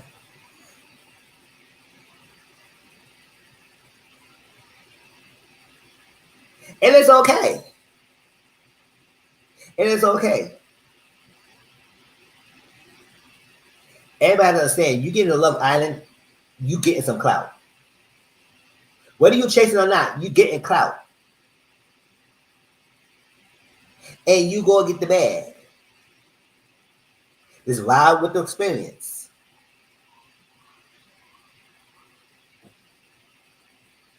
And be likable. Then you get more. They think Model Zach was performative. I said he could be. Austin or Jaden. I said, Austin, you were stupid. She said they left with a couple, but he said he could not keep his end of the deal and whatnot. And Austin was acting really weird because it's like she felt blindsided. She said, listen, we could be cool in dating, but if you're going to entertain anybody, if you're going to hook up with anybody, or you're going to go on a date, just let me know. She was giving Austin a pass to go ahead and do what he had to do, but still be respectful by letting me know.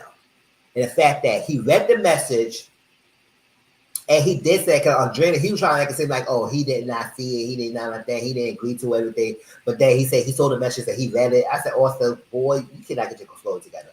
And Andrea said, I see the message, and you did respond and say that you were not going to disrespect her. And you're going to keep her wishes, and you're going to honor her wishes by being forthcoming and be respectful. And you did not do that. So, boy, bye.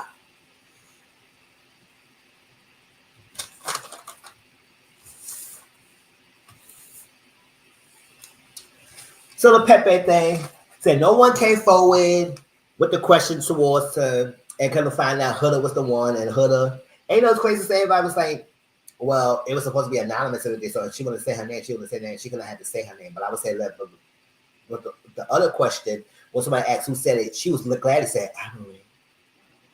With Griffith, I wrote it. I wrote it. So if you gonna mention that you wrote it last time, you could have mentioned that you wrote it this time, girl. Even if you was anonymous, you left anonymous in the last question too. You had to say nothing then, but you were so proud to say it then. But while you was mute and quiet, when it came to Pepe, goodbye. So Huda made that comment. So Grayson was upset that Huda wrote it. So actually, that everybody took the opportunity and to pound on her and whatnot, because we all realized that Pepe had more fitness for Hannah, and he was kind of like struggling Grayson along. He could have been the forthcoming and forthright. He apologized. She said she wished Pepe would have been honest with her and felt he thwarted her experience. He was trying to deny. He said, I wasn't going. I said, girl, yes, you were. Boy, you were.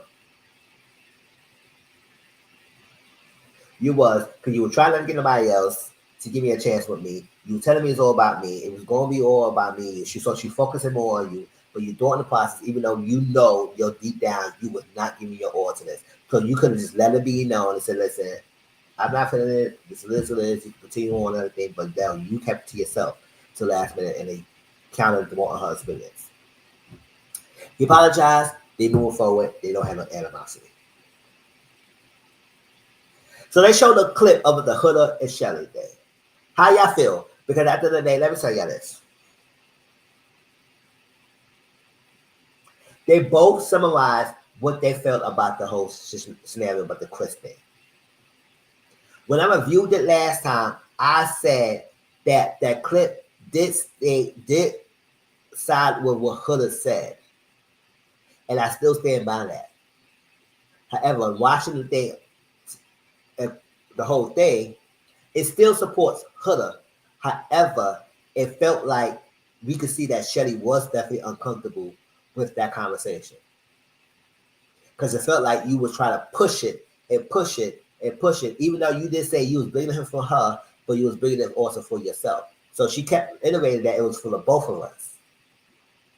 But yes, we could tell that Shelly was uncomfortable with that conversation because it felt like she had to say yes. Yes. But I was like, even though I said, Shelly, you say yes because you only knew you was going to go with Ace anyway. So you wasn't featuring on Chris. So you just let her have it. But according to Shelly, she said it was multiple conversations. It wasn't just that. And then Huda just said we had multiple conversations. So I said, in both of their eyes, it was more than one conversation, but we only saw that conversation. That conversation did support what Huda said. It was for both of y'all. However, if it was multiple conversations and then you kept insisting that it was for her, then I will understand.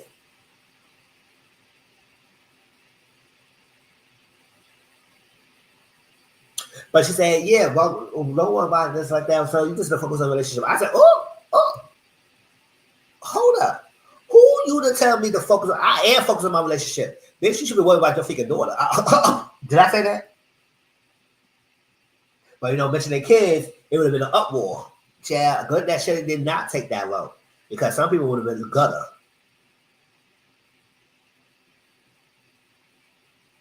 And she would definitely got more hate online. Oh, she mentioned somebody's child. She did the fuck out of that bitch. Oh, they would have been off. Don't tell me to focus on me. Focus your weird ass, dusty ass relationship you got going on, girl.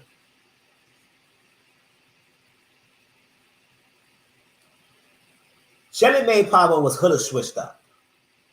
You this one way and then you just switched up.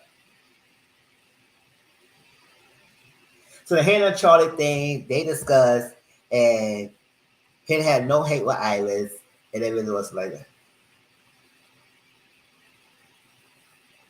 I think she wanted Chris to get with Shelly so she could get with Ace. Yes, because she was like an Ace, but Ace was not feeling her like that.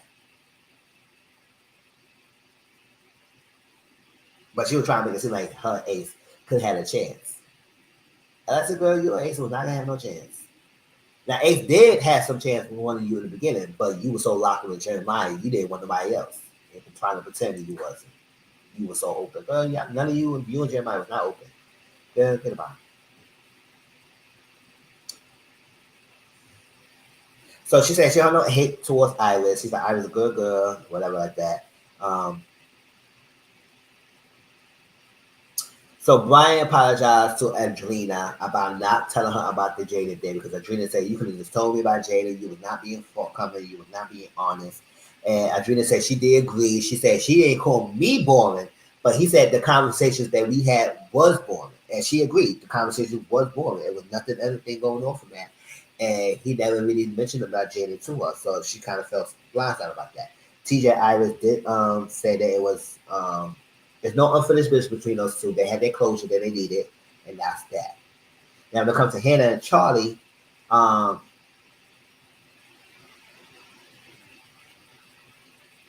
someone to be there. I guess Hannah said she wanted someone to be there for her. I guess Pepper was being there for her when she, Charlie got eliminated and everything because she was like, she was crying hard.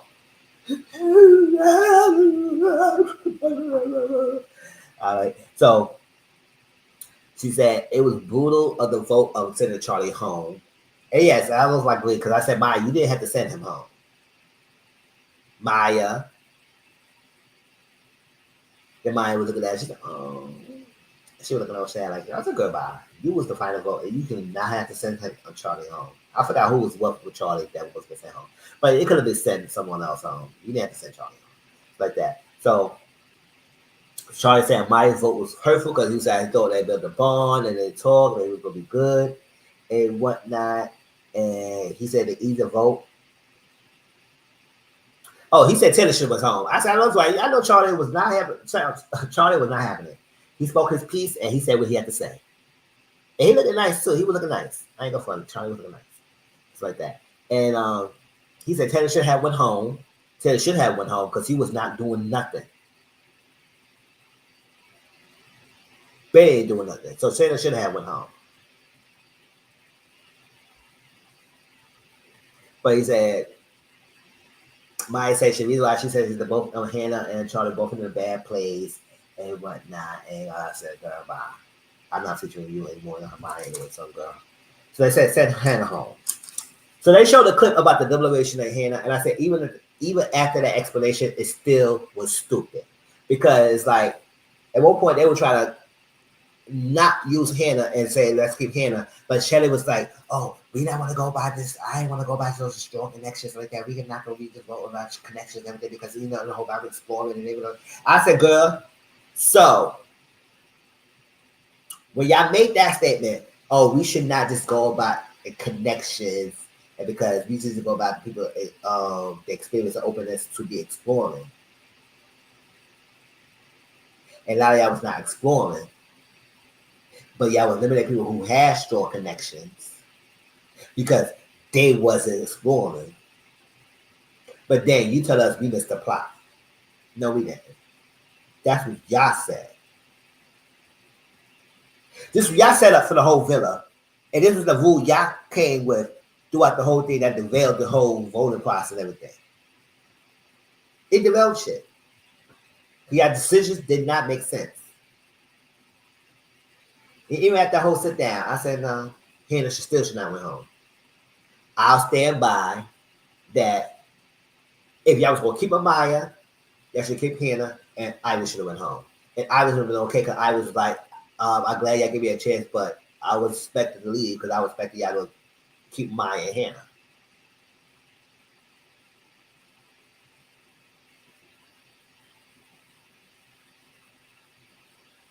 And she was vocal. She was very vocal. And then they said, oh, Hannah. And I said, because, Ace had that little mindset, and he had that whole thing, and everybody was following suit with that. Except for some people, because, Nick was going against the game. He was told people that he should have been going home.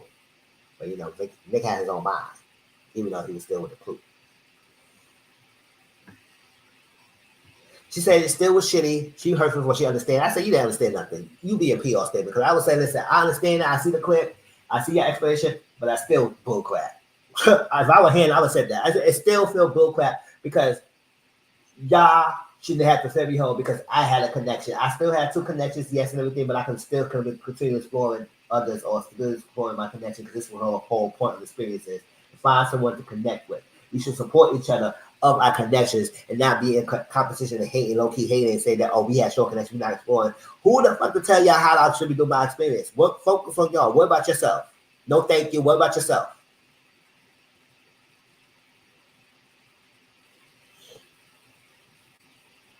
But she don't hate them. She works, she cherishes her friendships, and that's good.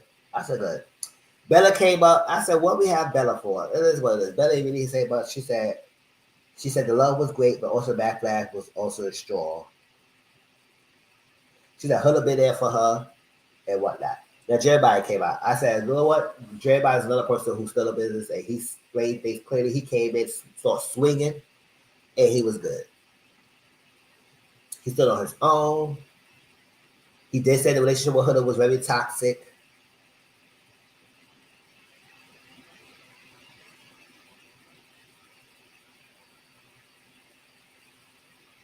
He asked her direct, straightforward questions, and she could have she just she was going back and forth with everything, and he explained the love bombing. I said, thank you. People don't understand. Everybody was throwing that freaking love bombing word out there like they understand love bombing just be love. No, it's a manipulation and intentional tactic that someone does to someone to overly showing them affection, overly love them, overly show their value in life, just for the someone to drop their guard. Sometimes they do too much for that to you, so you can start having kids for them. You're moving together, or they all others get married, and then once they get what they want or they get from you, they flipped on you. It's a switch, and they realize, damn, this guy love bombed me by over affection, over caring, over loving me, sensual, all that stuff in the beginning, got me in and wrapped up and then flipped on me. And then that switch is just as much noticeable. Now he's not that. Now you're post him. That's a love bombing. And he was not. But you were saying love you in freaking 2 or 3 days, but then he said, what can I do to be more? You say he's not doing enough of everything. So how he love bombing? And she said, you can love bomb unintentionally. No. Love bombing, by definition, is an intentional tactic. They know what they're doing. That's not unintentional. They know what they're doing.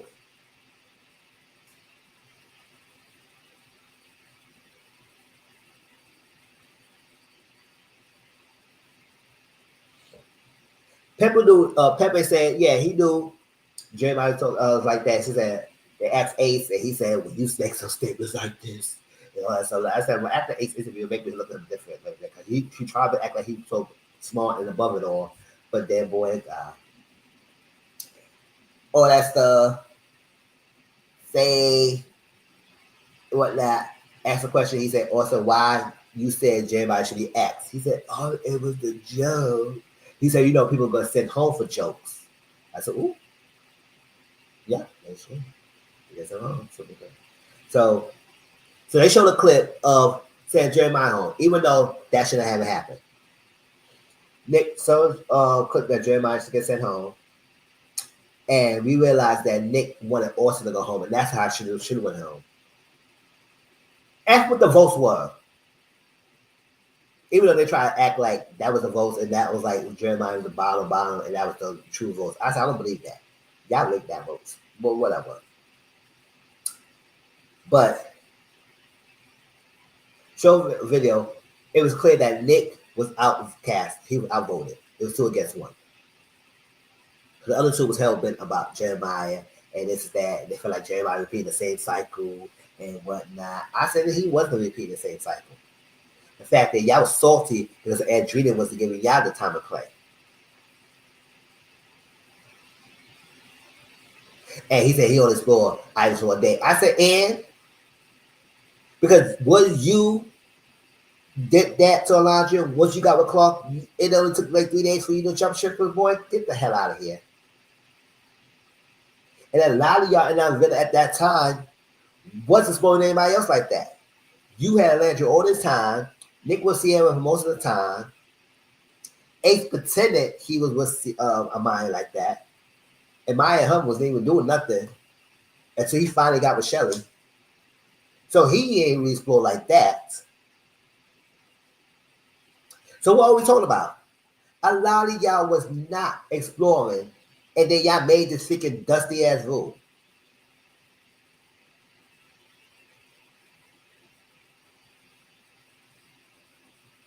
So according to your logic, y'all always a bunch of hypocrites.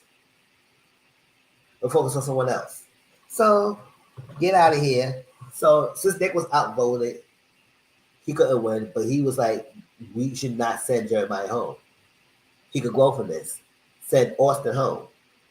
But now, after all said and done, Ace did admit that he regrets sending Jeremiah home. Because it did, like, after he said he watched it back, it did feel like he was a hater. When he watched it, when he said he watched the show when he got home and everything, he saw it there. He said, "Oh yeah, I see the show," and then it did look like I was being hated. I was hating it, not hating it. I was hating on him. It looked like I was a hater. Well, it is when it's quiet as it kept with the basically an interview. You seem like you're still a hater.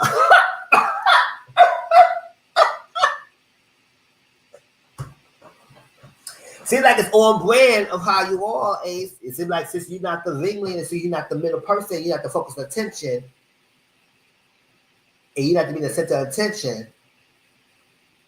So somebody else is getting more light and more favor, and it's not you. You turn to make Lil Kane hating, and that's exactly what you're doing. Because now you beating your pattern. Hello. So they would say the reason why they got Jeremiah home because they want to wanted Andrena, and that's probably the main reason why. And even in the end, it still wasn't even happening. You didn't even post on Andrena. Andrena was giving you no time to say. So the reason why you said Jeremiah so you could get out the way, so you could get with Andrena. What?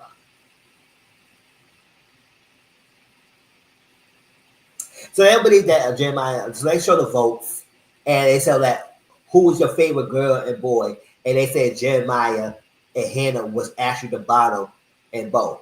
And I said, I don't believe that, but whatever, whatever. And then asked us who we would send home, and asked us who was our favorite. So it was the bottom.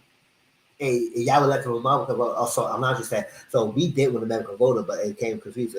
I said, nah, I don't believe that. I think they rigged that shit. They gave no statistics. They gave no percentage of all the people and who was the favorite and everything. They asked who sent home, and I remember that around that time, the app crashed, so things happened. It was crazy. But if I think about around that time, I think that's happened when they got split up. When Huda and Jeremiah got split up, and Jeremiah didn't go check on Huda and everything. And Huda was doing one, so at that time she was getting a fan base, so I think people would go to him last because of that. And then with the Hannah thing, I think because Hannah was moving funny and doing crazy and everything, and how she would jump in like that with Pepe and against Charlie, they like how Hannah was moving. So maybe I can understand why I probably was about it, but I still don't believe that in a graph. So it is what it is. At the end of the day, y'all still left the little islanders to vote, and they still effed it up. So it is what it is.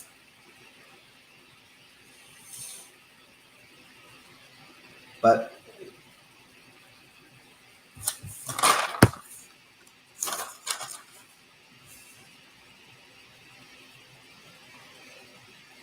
Ace felt like people didn't have his back with outside the villa.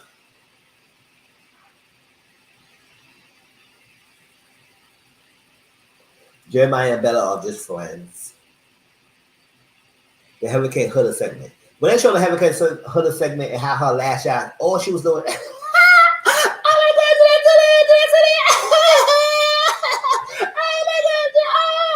said, girl, what the fuck is so funny?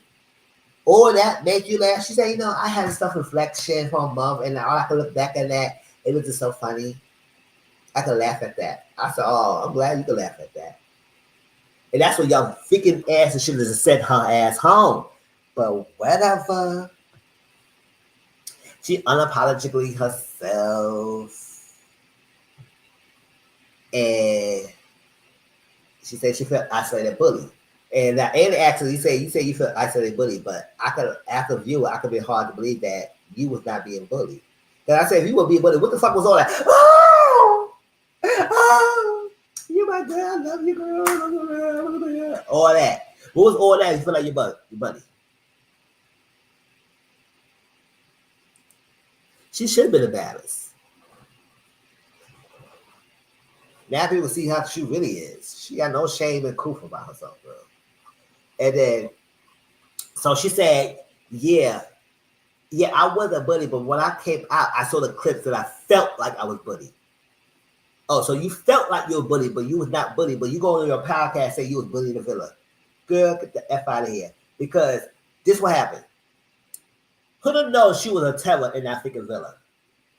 But when she got out of the villa and realized she had a huge fan base, she said, I don't give a fuck what happened. I'm not apologizing for nothing. Well, she was apologizing a lot. But she said she accepted what it was and she went along with the fans said. So she realized she had a fan base. She don't care. She got what she wanted. She realized she was fade.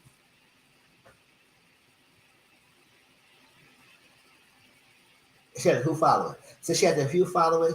She didn't need to do anything to disrupt that following. So she feed into the fan base that she had.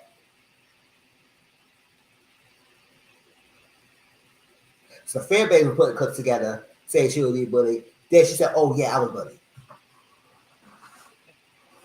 Exactly, that's exactly what it was. She feed into her fan base and got to her head, and now it is what it is. Because baby, if she didn't have no fan base, she came out and realized people was rocking with her, she would have been a different person. But now she don't think like she needs to do anything. That's when she was able to skate around questions and avoid answering questions and whatnot and be bullshit because she still will be liked. So this whole segment with Alondra and Shelly telling about the whole hate and whatnot, and now because before she didn't put a name who she felt like was bullying her, but now we find out who it was. And it was actually Shelly. That clip was Shelly and Sierra. Talk about her when she was standing there doing this. I said, girl, we ain't talking about you. We talk about you, but it's not about you. And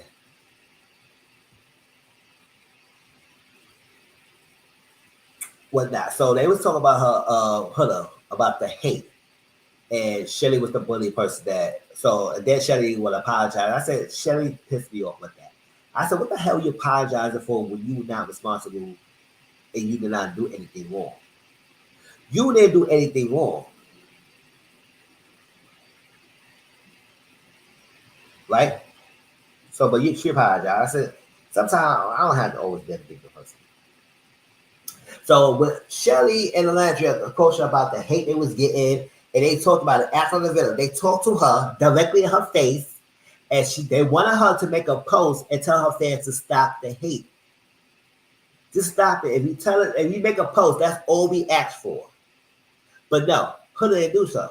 Because you know what? By doing so, she will support her friends, and her fan base don't like the friends. So she didn't do so because if doing so, she probably would lose a lot of her following that went against the people that she had experience with.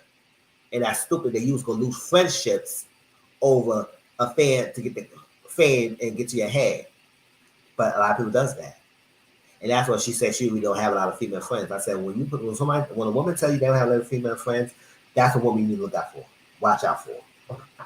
Don't trust her. Now you don't have to have a lot, but we don't have no female friends, and you can't keep female friends. That's what we should watch out for. And I said it. And so she fed into the narrative, and she said, "I was too busy."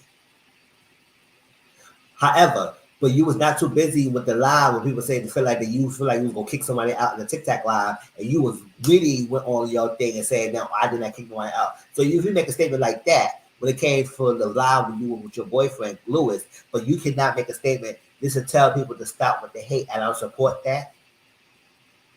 Especially when people going too far and putting a laundry of faith on George Floyd's body, and knowing that was a freaking monumental moment, that was like a moment that got us pissed off. That we had enough.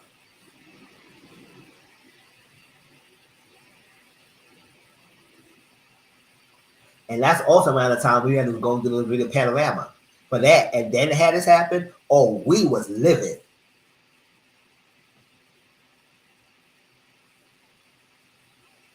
But she said, I was getting racism as hell. I was getting racism as well. I said, listen. And it could be that she could have gotten some. But Shelly didn't make a post in her page about she don't stand for hate and all that sort of that. And she also Alondra and Shelly went on Kiki Palmer saying that people should not be calling CPS and doing all that, so they want to support that and everything on a figure interview. So they had numerous times telling people to stop doing what they're doing.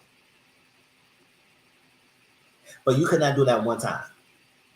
Girl, bye. So when I look at that, I said, Huda, you was whack, you was straight trash, and you the devil, and you get out of our face. That's what I said. I can't stand her anymore.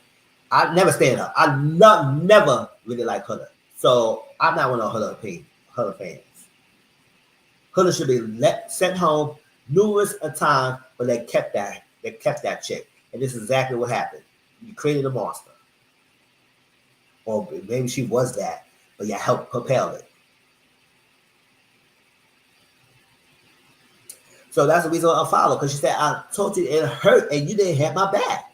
You talk about we supposed to be friends, we were gonna make a trip together, we're gonna meet the door and everything, and then when you got the villa, you switched up because she had a good fan, she realized she had a whole fan base, and she didn't realize she needed to do anything better, different. She didn't work on it, she didn't prove nothing. So all that self-reflection she said she did was stupid and whack. That was a cop out. Said she was self-reflect. You didn't self-reflect nothing, you didn't change nothing. So both Shelly and Landria said they are not gonna be friends with her. We could be cool, we could be keep our distance, or what you mean or hate, but we are not friends because I don't rock with that, and that's that. And I said cool, and then she said, I don't really know why she getting hate. I said, yeah, you said all that now on this freaking platform reunion and whatnot, but we still trying to make it post. And then right at the reunion end, you will make a freaking shady post saying, oh, I was too busy. I said, you being shady. And that's a low-key R as well. Now, the heart rate challenge.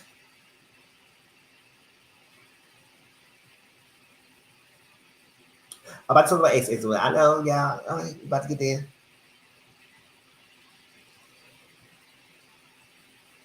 Exactly. She not really shining like that. She got her last. She was freaking Lewis from Netflix. Oh, good about.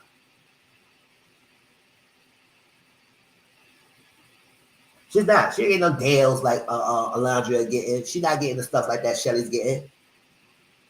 Because even though you may be liked by productions of Peacock, you not you may have a fan base, but what your fan base is doing? All they doing is spreading hate, being mindless sheets. You're not propelling. Where your brand deals? None of that.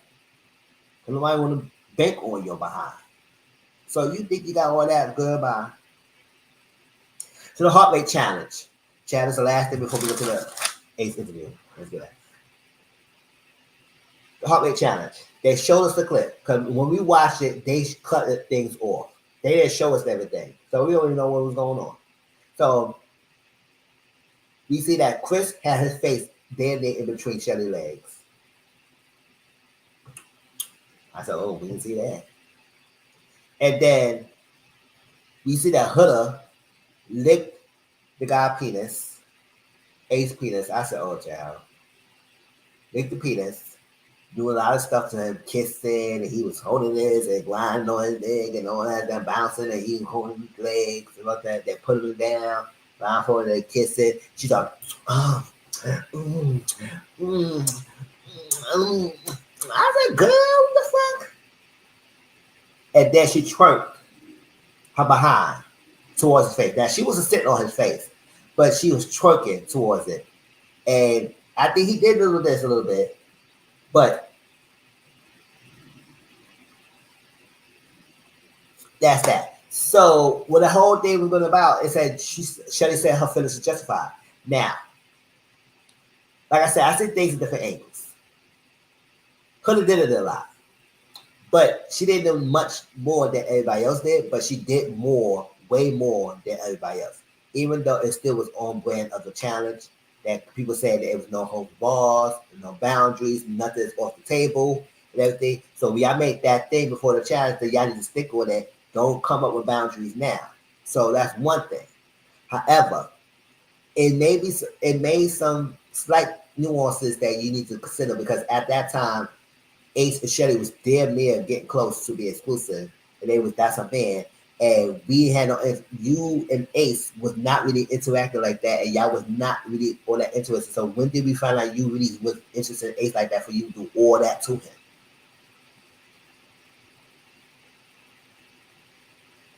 To be honest, to be licking his balls, dick like that, like girl, what the hell are you doing all that for? Like you need to be doing all that. Now, I feel like Christian not be having his faith in freaking Shelly legs, but that's the part she was still spoiling that guy. So I guess that might be okay. But I do feel like Ace should just have just as being responsible for that whole situation than Huda was. And you come to find out he was questioned about his involvement, and but that was cut out. And based on the interview, we get to that. He feel like Shelly did chastise him in the villa for a couple of days, scolded him for a couple of days for his involvement for that challenge.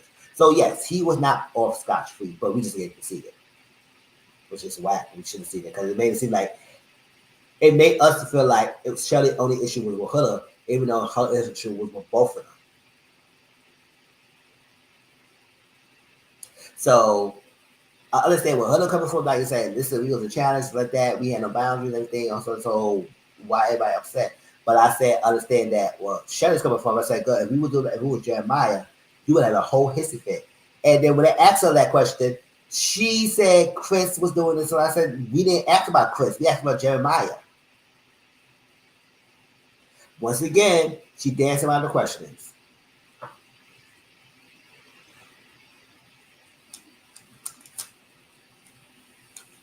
But she said it was more about respect and the friendship. Because you supposed to remember, girl, I would think you have more respect for respecting my relationship like you want us to respect yours. That's what it was. It wasn't so much of the action you was doing. It was about the respect that you didn't give me or you didn't consider me. And the last thing, Ariana went to clear up about when Alondra was doing her interview, we heard a scream. People say it was Sierra. It wasn't Sierra. It was freaking Huda and I was doing this. I said, oh, yeah. I don't care about all that. So that was done. Any questions, anything about the reunion? That was the whole part of the reunion. I gave it a breakdown, how I feel. Now I'm about to do this ace interview and we get out of here. I know that was long, but hey, I told you I was going to talk.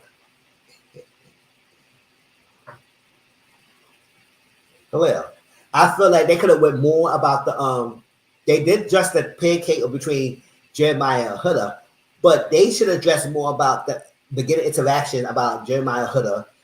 They should have talked about let Amaya and Hannah and them see what Huda was talking about them behind their backs, calling them bees and everything, how they feel about that.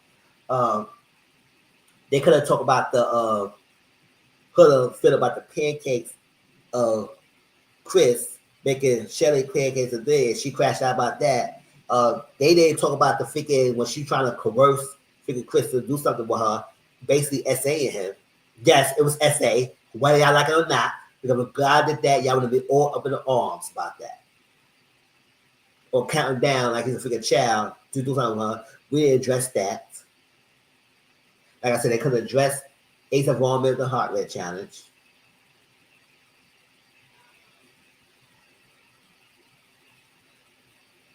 They could have did more stuff, addressed more stuff. I wish they're gonna discuss about Maya and going off with Shelly. That about. They may have done all this stuff as mentioned, but they cut a lot of stuff out. They didn't show nobody sitting up for Landry with the racism thing. Oh, let me get on Nick real quick. Nick, see, this is why sometimes I'm gonna have to be like, yes, everybody shipping for Nick Landry, but I want everybody to understand. How come you didn't unfollow that bitch until after the reunion?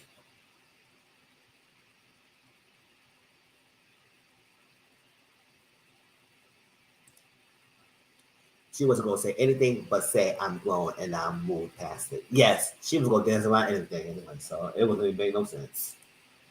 You're right.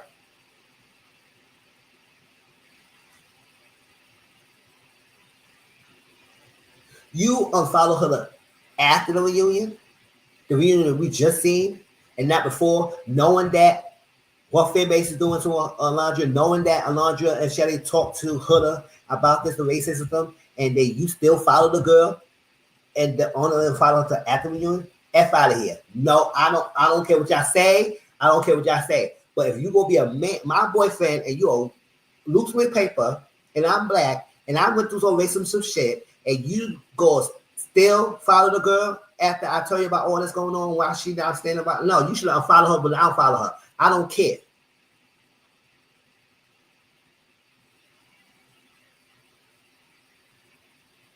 Because sometimes he was straddling out of the fence about staying neutral about a lot of stuff.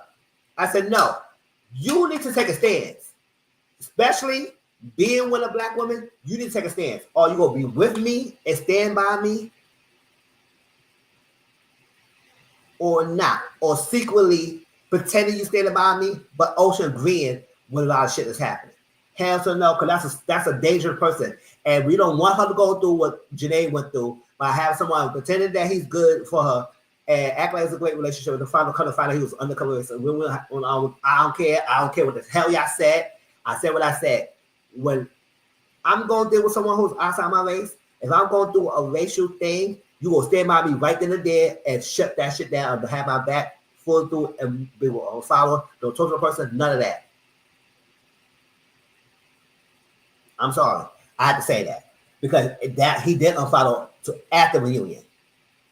He didn't unfollow her. No, you knew this thing way before the reunion happened, and this was right after the villa, and you still will follow that chick. What the hell is going on?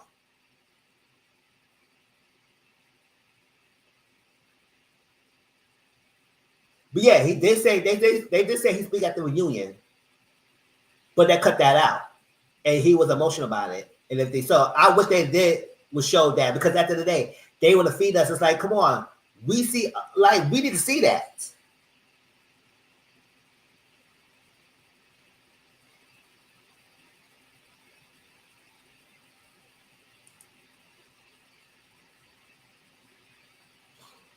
Is it a couple of cuts? Ain't no way she didn't invent it. Yeah, she did. She had to.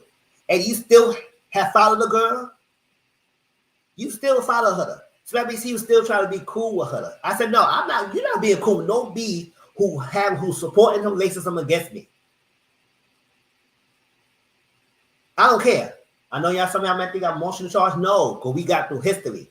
And I'm not gonna sit here and be intimate with a guy who feel like they can still be cool with someone who support that shit. No. Right. But they say he did speak out of the but of course he didn't see that. But that's he still was following at that time of the union. So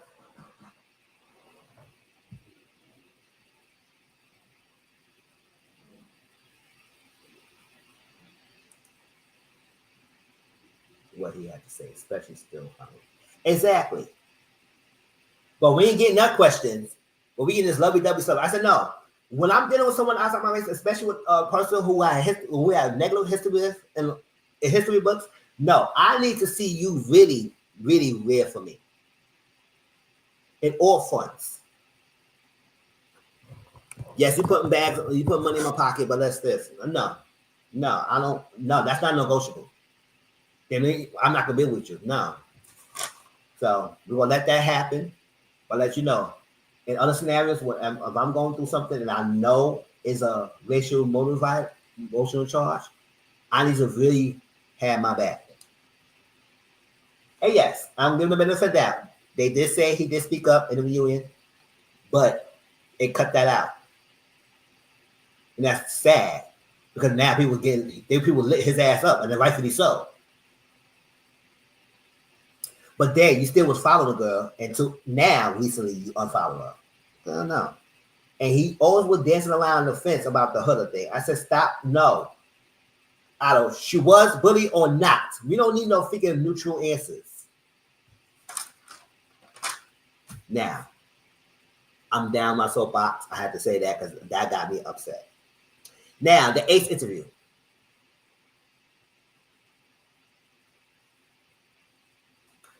Was Speedy.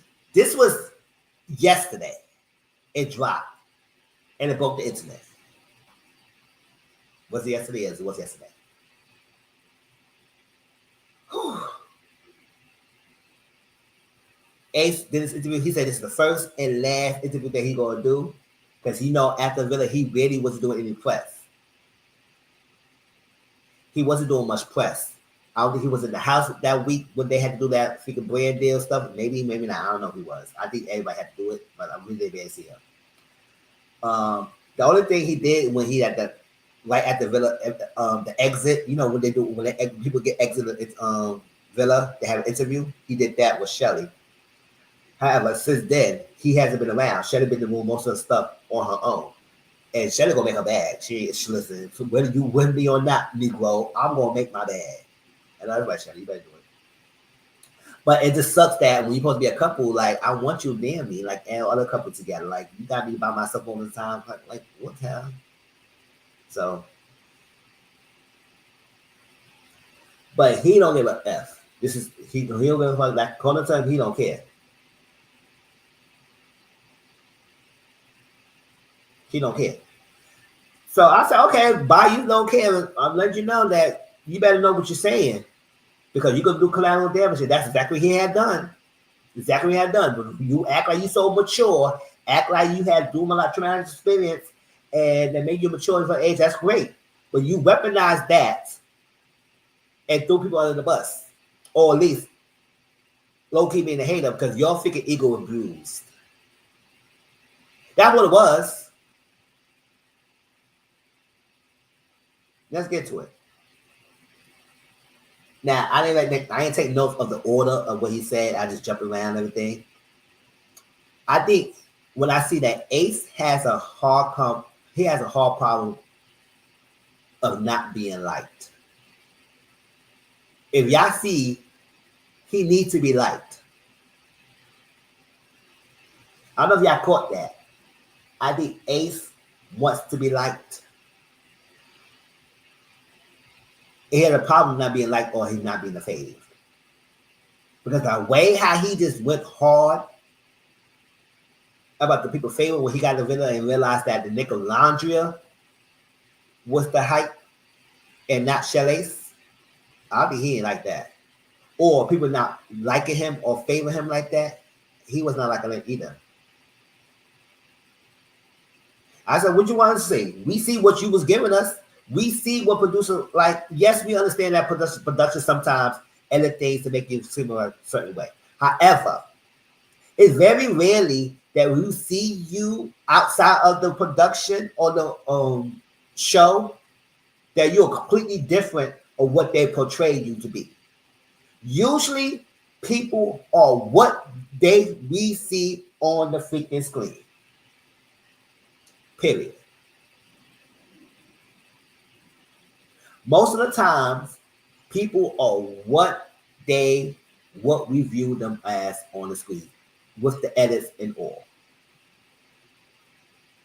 They're very ready to share it. But when we call them out, they always say, oh, it's the edit, it's the edit, it's the edit. When y'all quick to say the edit, then it's you. It's actually you. It's very rarely that some people like you know what? They don't act what they're showing us.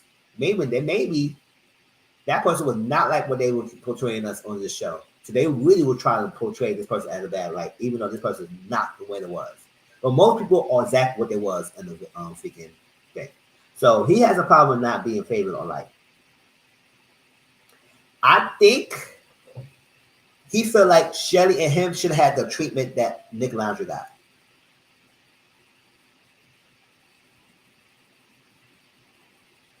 And when you listen to the interviews, you could tell that's what he felt. Now, I don't want to care about how he felt like, oh, I don't need this crowd. I don't need all that. You wanted that because you felt some way about how Nickelodeon became the freaking like thing of movement, and Shelley's is not it.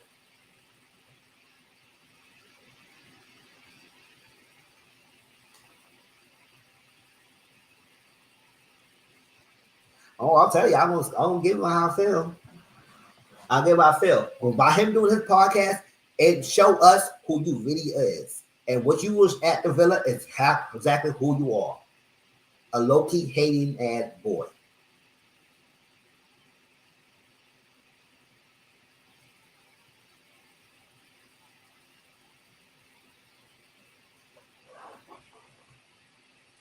It was never going to be them though. We had it last year. It wasn't going to happen back to back. It could have if this season was not moving stupidly.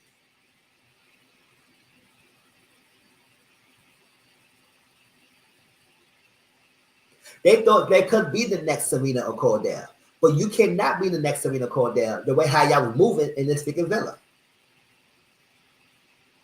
This interview, you hate that people call you the ringleader, but you were the ringleader because you kept saying you had to implement, you had to make people do things, so you was the leader.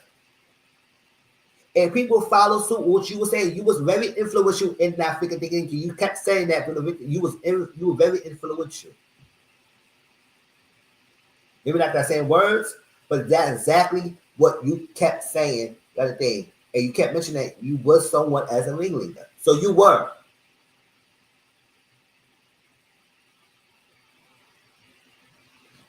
But you tell Jeremiah, you a grown ass man. How somebody gonna tell you what to do? But however, you a grown ass man and you let someone tell you what to do. The influencers. Hello? So how are we gonna be hypocritical now?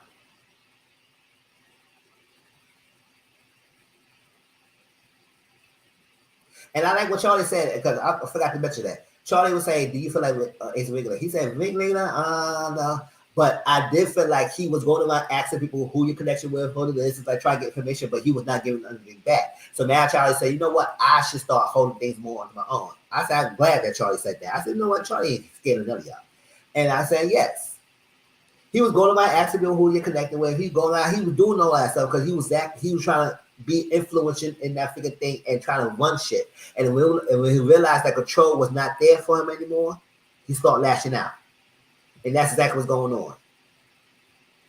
Because you feel like it was all cool, it was all good and dandy when they was follow suit behind your behind. But when they out and they doing their own thing, they living their own life, doing their own things, and not catering to your behind, well, Taylor is. Nick not, you have a problem with that. And that's exactly what it was. Hey, if you have different opinions, let me know. But this is what I was saying. It came across.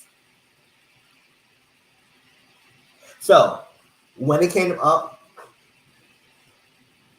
exactly. But what did he say? You're a grown ass man.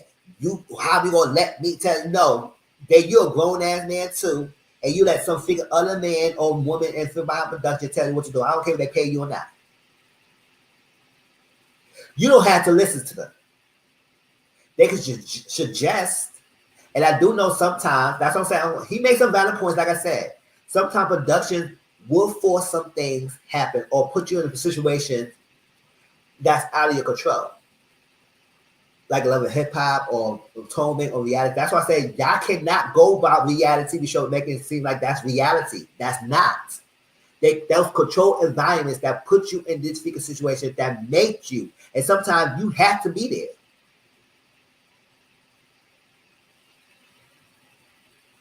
However, last season, a lot of people Miguel coming out saying that production was trying to tell him something. Like they wanted Miguel to not get one. They didn't want Miguel and Leah together. They wanted Miguel to stay with Sierra. Miguel said, "No, the fuck, I'm not. I'm gonna be with Leah," and I'm glad he did. Janae said they told him some things. Serena said that no. They all said no. I'm not doing that. Leah said some production. And Leah was vocal. You know, Leah don't give a fuck. Leah out her contract. She said, "Listen, yes, they were trying to tell me some things. I said I'm not doing it." And they still get filmed. So it's not like what. Now I know production sometimes could be like retaliatory and thinking do something and edit you away or try to make it horrible for you. That could happen. However, with a show like this, Love Island, they can suggest something, but you can still do it and they still got to film. So what, will you gonna let me go? You gonna let me go? You gonna let me go? Like I'm sitting here, what the fuck am I doing? If I so you suggest me to stay with someone and I don't want to stay with, I'm not doing that. So he said when it came to Taylor, he protected Taylor. You could tell he was protecting Taylor during this interview. Oh, Taylor has influences that made him stay with Landria. I said, oh, so you said production made him. Production made him to stay with Landria. And as a little boy as he is, he just went along with it.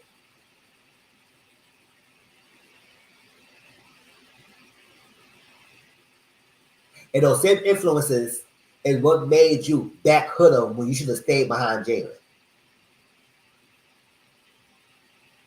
And that's when you want to shake her hand. Because I was like, I want to shake the question that I was there for you. He said it was to him, he would have picked Jada. I said, you couldn't have done so. Since you sold truth and stand by your business. And I said, let me get y'all real quick. Hold up. You so hell-bent of pissed off that Austin did not stand up to Maya because he was talking about Maya behind her back and not being truthful in her face. But you was okay for leading Taylor on against Alondra.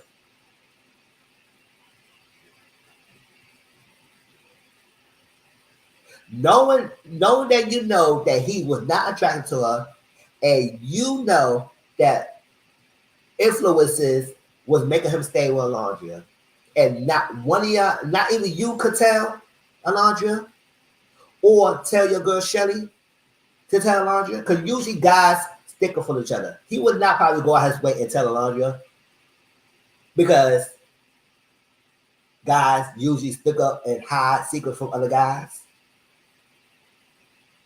So you was going to be dishonest with Taylor and making Taylor do stuff that you know he wasn't going to want to do with Alondra for the sake of it. But you want to talk about being truthful. Kiss my ass.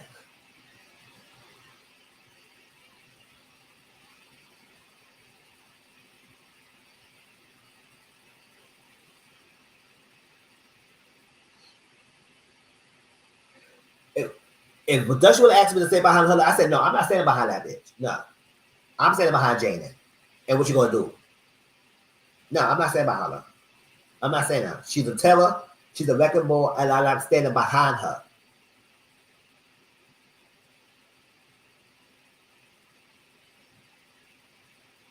But we know production wanted her to stay. And I agree. I believe they did numerous measures at getting Hutter to stay. And I agree that they were forcing their hands to keep Hutter there. I agree with that.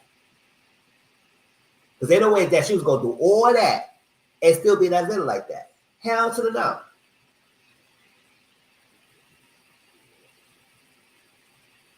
And now she thinks she's bigger than the program. Bye-bye. And according to Ace, he feel like he's bigger than the program. Now, the whole thing with this thing about, he said the girls had to go to him because the guys was not stepping up and putting the girls for the chat and talking to them. So Ace, and then we see that on show, so I gotta take that away from him. We see that he was doing a lot of things and showing the guys what to do to court the ladies, even when you don't have much, you don't have a phone, nothing like that, or court the ladies, be creative, do things. So he's stepping up, and then it made others see, okay, we can do that and whatnot. And he had to force them to do it. So he implemented this, his words. He had to implement the exploring thing for the villa.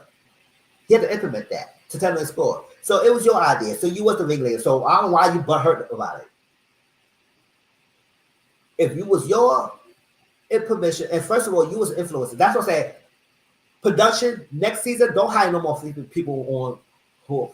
Don't search nobody with a big following on social media. And they apply and they don't have much of a following. Go after those people first and check their social medias about racial stuff. However, if you pick a people who don't have a huge following, they're gonna show up better than what we got this season. We had a lot of people who was playing the game, who were very influencers, and Ace was a big influencer because he has a big following. He was great also. He had social media presence and everything, and he influenced a lot of things on his villa. So you was exactly influenced you in this how this thing moved. And if people was not moving how you feel like they should move, you was low-key hating. And that's exactly what's happening.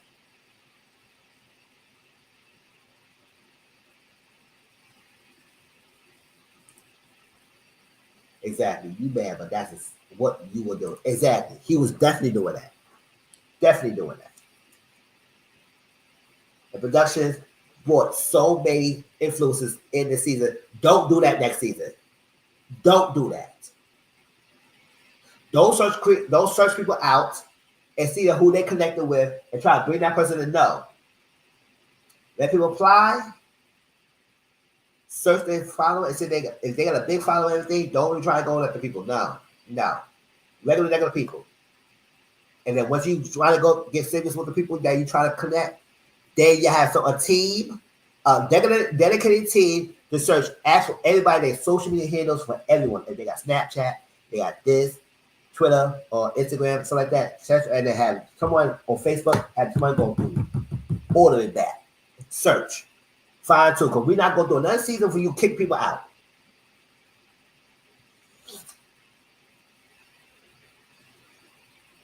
So he said he had a huge following and he didn't come for the clout. So he was upset that people say he's here for the clout. I said, at the end of the day, when you go to Love Island, you here for the clout. Period. Say what I said. I said it. If you on Love Island is a big ass show as it is. Whether you have a following or not, you are there for the clout. You might be purposely for the clout, but his clout is big. It's automatic giving. It's automatic giving. You may still be there for the love. Don't get me wrong. You might be there for the love. But the clout is there. Period. Whether you like it or not. So don't get on a show like this, especially Love Island. You know, Love Island is big right now. Do not get on a show thinking that you're going to say, I'm not here for no clout. Yes, you did for the love. The clout is there. It's no big deal. It's no big deal.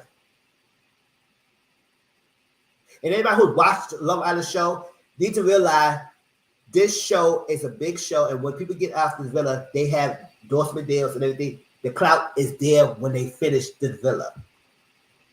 So we know that's the end prize, whether you win the season or not. And if you well liked, you will get these deals after the Villa. What about a big following or people like you or whatnot? You will get this. So clout is given. So F out of here about the clout thing. I don't care how many followers you have.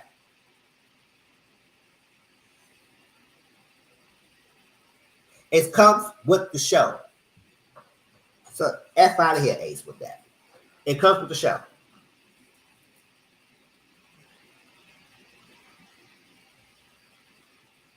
He felt like many context was not given to show the. I say if you gonna make an opinion about me, to show everything. And sometimes I do feel like production does do that. Like you not showing us the whole thing or what make it seem like you want us a full opinion based on what you're showing us, and that's not one of us. He said the whole Ace Amaya thing. He said the babe word was not an issue because he said it was happy. I forget whatever. But he said it was an issue that she called the babe. It's like when she was using babe as a mark territory. And you know what? Maya did look like she would get territorial with the people she's with. And then she was monkey see, monkey do. I said, girl, if you don't have your own mind, stop following what somebody else do. Put a hand on me, you put a hand on me. You do this, you doing that. You doing that? I said, girl, mine's win anyway, so I don't care about that. Girl. So the chapter schools thing, he said with the when she was crying, she wasn't crying about what he was saying. It's like she was crying about something that could to her trauma, and she was crying about that, but they would tell her crying for that at kind of pace of what he was saying. So I said sometimes they could do that. They could do that. But he said he made up with Maya early. So him and Maya cool, they made up and everything, but they didn't show that they made up already. Right? So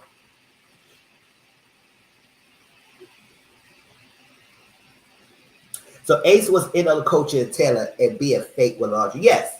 You was coaching this boy to be a fake with the girl, knowing that she's not into her.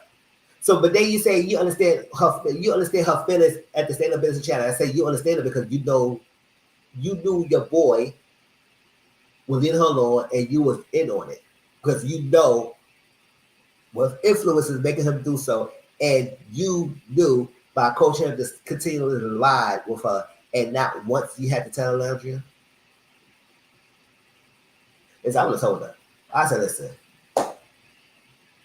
Instead of coaching him and saying, "Oh, just stick it up," I said, "No, just tell us. Be honest, girl. You don't finna tell her so we can move on. She can have a different experience." But no, you want to control how the shit goes. So he was in on it, but when it turned on him, he got mad. That's exactly what happened. Now he's mad because it felt like he didn't like how to edit. They had to edit him and everything, so he's mad on that because he was giving it, he was doing all that stuff for them, but now he's mad about that. Whatever.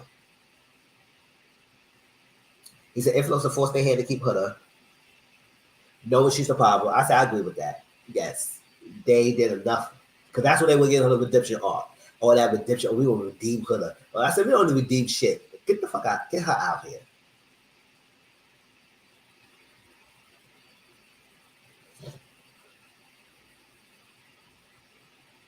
Then he started saying, that's what it started. Then he started being funny. Then he said, oh, I had to feel I had to cater to the Galadriel. What's this when they asked you to cater to? Baby, cater to you, because baby, this is your day. Doing a day for my bed, and baby, tell me. Wait, nobody asked you to be Destiny Child.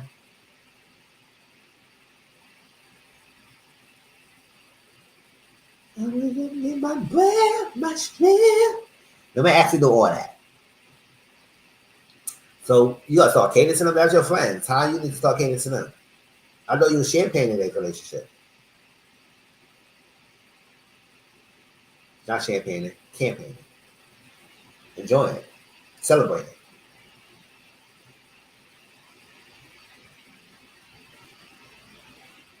it. He said Taylor and Clark is the only real couples. Now he didn't say the word fake out his mouth, but when they asked him, he said he kept quiet. He said, all that tell me is no one meant to spark.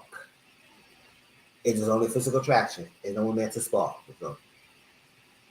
But yet, you still didn't make Shelly your girlfriend. So what the fuck you waiting?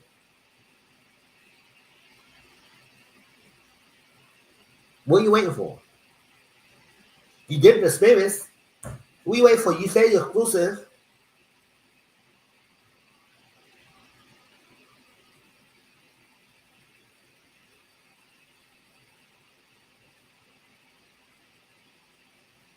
Now, Nick and Alondra, they said in the villa that it was no romantic yet. It was more a physical connection. It's romantic had to grow and they really slow, all that stuff like that.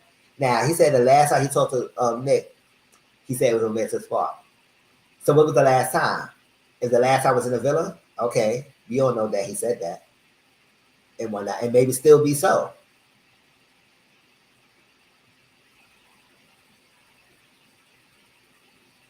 But you was at Disney World, they saw you jumping up and down when they was kissing. You don't know all that. So you're faking then? You've been performing then?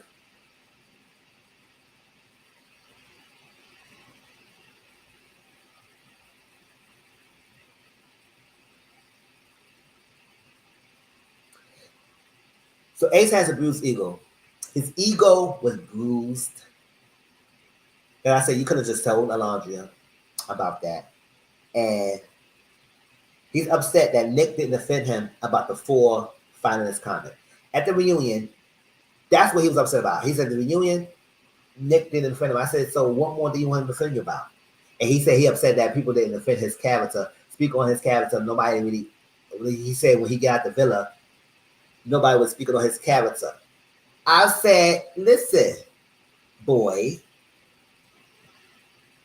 instead of you freaking ducking and dodging, like you little Kim, of freaking interviews and whatnot, you could have been defending your character. You should not leave to other people to defend your character. I understand why he may feel hurt. That we're supposed to be boys and they saying this and you not saying much. But people saying now I don't watch all Nick lives and everything, so that's why I say maybe he has been doing so in interviews and whatnot. Because I don't go on. Listen, what this show is end, I don't be following everybody. Oh, they're the interviews. I'm watching. I'm not doing all that. So they may have done so, and he made the fair because I was like, I don't think Nick really hate Ace. I think he really supports Ace. And when he made a PR statement, you took that as a dig towards you. Now, granted, if you telling me that yes, I feel like the final four, Ace and Shelly should be in the final four. But then you get in a reunion saying something different. Yes, I might feel type of way about that. I said, oh, so what you think? What you listen, like what's that? Or you trying to be PR right now. But when I called you, you say you over it. I said, don't tell me what you telling me over it for. Now don't shut me down. You gonna shut me down? So I understand his feelings. But his actions and his interview and stuff like that, that is hating. That's hating. His feelings are valid, but his action is horrible.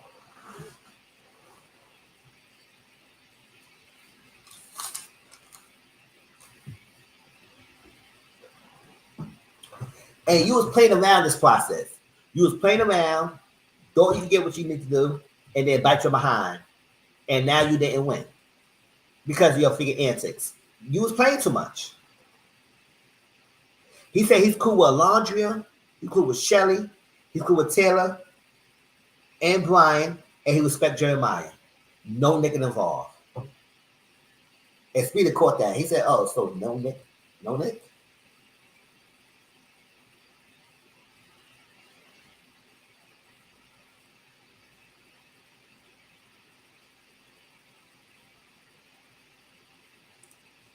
He has said good things, but I think he was more concerned about standing by Ola. Yes.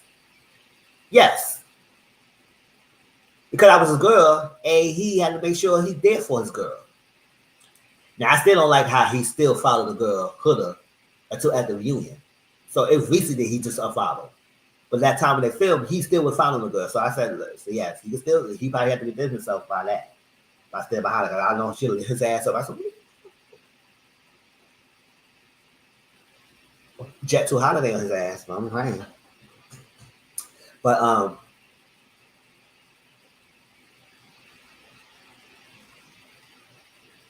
he said last comment with Nick in the villa, romantic spark, but recently and Nick shut him down. I said, oh, okay. But he said that black people in the villa was used as a therapist, so we seen that. They was all be asked to ask for how this goes, and this is that, and this is that, and everything. And I said, yeah, they was asked a lot to be the people therapists in the villa. I agree. But I said, so you expect Nick to defend your character outside of the villa when you could have done so yourself. And there are times he had to defend you. What more do you want? And it's that one time he will focus on Alondria, and he made a PR statement that the Final Four is the Final Four, even though it could have been Shelly Ace. And I said, maybe one of these people in the Final Four, whatever. He made a PR statement, whatever.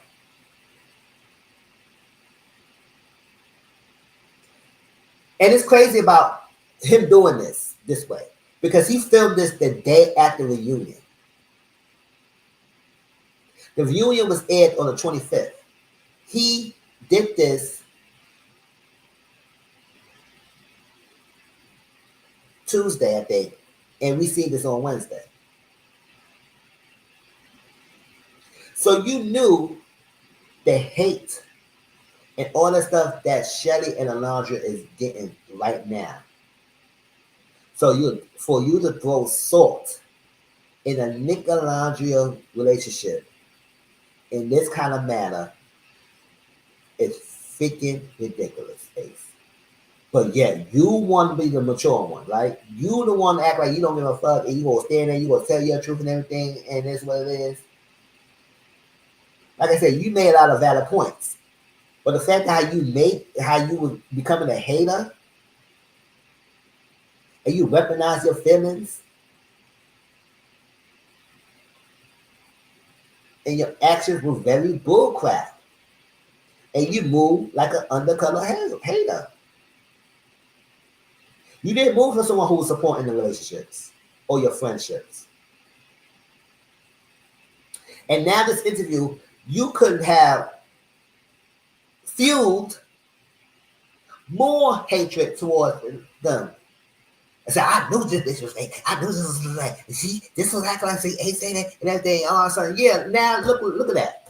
Now you put Shelly in a tough spot.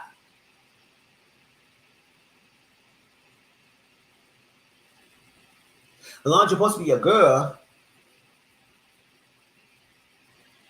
And even if you do feel that way, that they not all the way romantic and they playing along to get along, because he ain't said the word fake, but he's applying it. You could have kept that to yourself and speak on them privately. Why you did it in this kind of platform like this?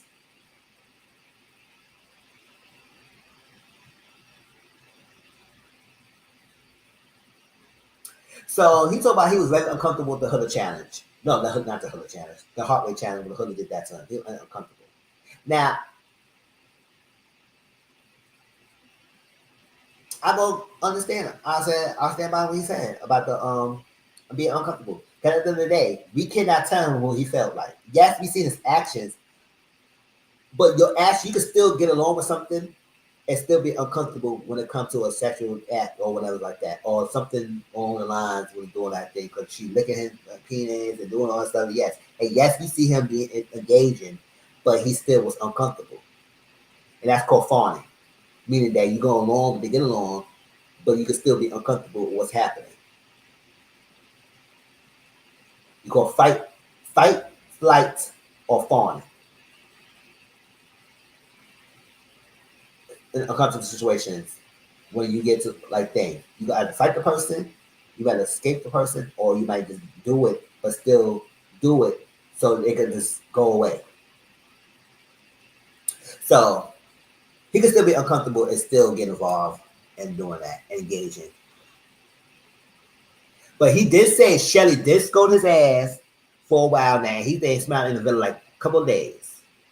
So yes, she got on him. It wasn't just on her. She definitely got on him. He said he got anxiety and depression coming on his villa. You know, a lot of them did. A lot of them probably did. So he did like the edits he got from the show. I said he did like the edits because you gave them you gave them the footage.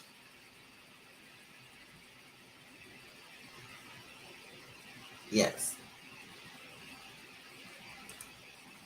Yes, women who experience that kind of situation should understand because it happens to us all the time. Yes, but sometimes people act like men cannot feel uncomfortable in situations because they're men. I said, listen, don't hold nobody tell me that because I will block that comment.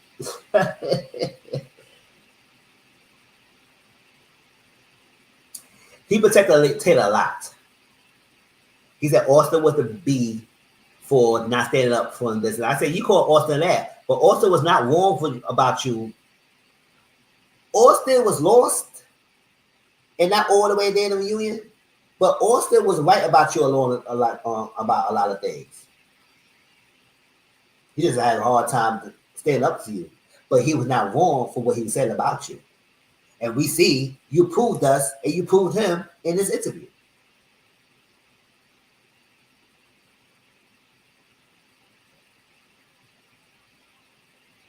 And I said, Ace could be right about all the things happening.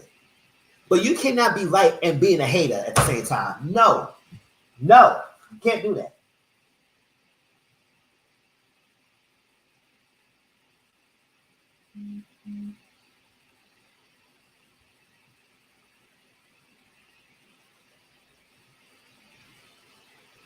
He said Hood a liar. He said he called her out for not posting about the Halo. He was not liking what Hood did, and he did call her out on that stuff. He said when he watched the show, he saw that he could recognize, yes, he was being a hater. He felt like he was like a hater to Jeremiah. And that was sucks that he had to see that to show that, oh, yes, I could see back and I could see, yes. I was low-key hating on that guy. For what apparent reason, no. And he said, yeah, it did. They did get Taylor, Jeremiah out, so Taylor could be close to Andrina, but he didn't post the girl. So what the fuck? What was all that for? He's happy for Landria, but not Nick.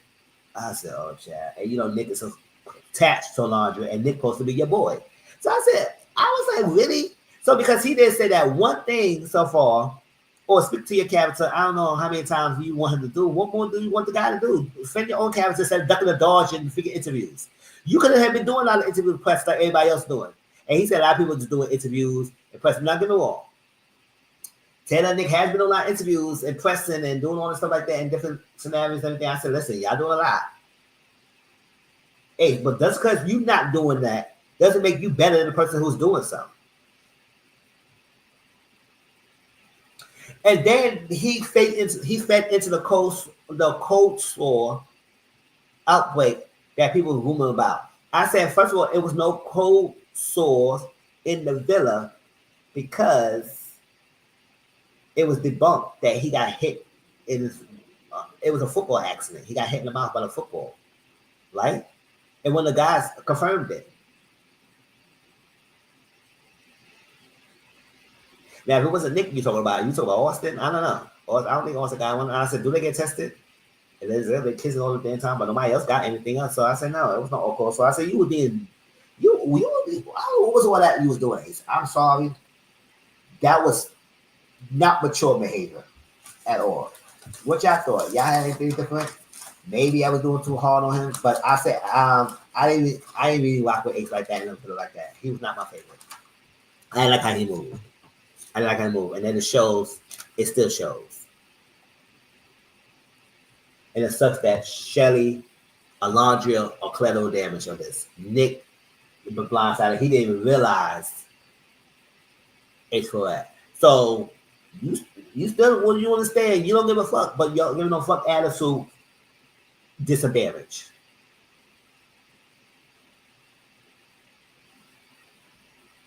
So we won't be seeing him.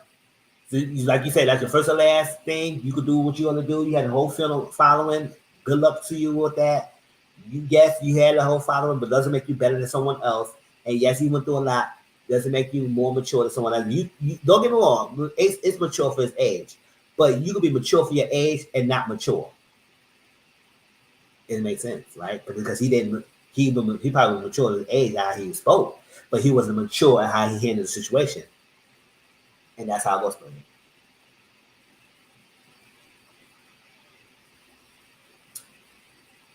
Oh, I was talking for almost 3 hours, y'all. Oh, Chad, I know y'all love it. I don't even say damn, but I had to get everything out. How y'all feel about this? Yes, and I know on Discord, people, when I put stuff on Discord, don't make it seem like I agree with it. Like I said, I agree with a lot of things that he said, but his actions move like a hater, and I didn't agree with how he moved it, how he did. Like he had made the right points, but his actions was horrible, and some things felt like it was very manipulative. How he put things out there, some things very hating ish in disguise into some truth, but it was so muddled in the last 15 minutes of the segment. It was what made viral on internet online. He said a lot of stuff, but thank you, boo. He did a lot of stuff. He said a lot of stuff that was it was great to talk about, but it was overshadowed by the last thing where he was all short and shading Nickelodeon's relationship. Now, especially people who was not really locked for the relationship, because now they say, "Oh, look, say Ace said it. Now it must be fake." I said, whether or not they're faking or not, it is what it is. It doesn't matter.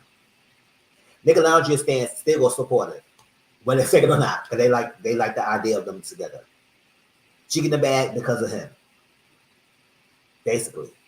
And then she's like, but he opened more opportunities for her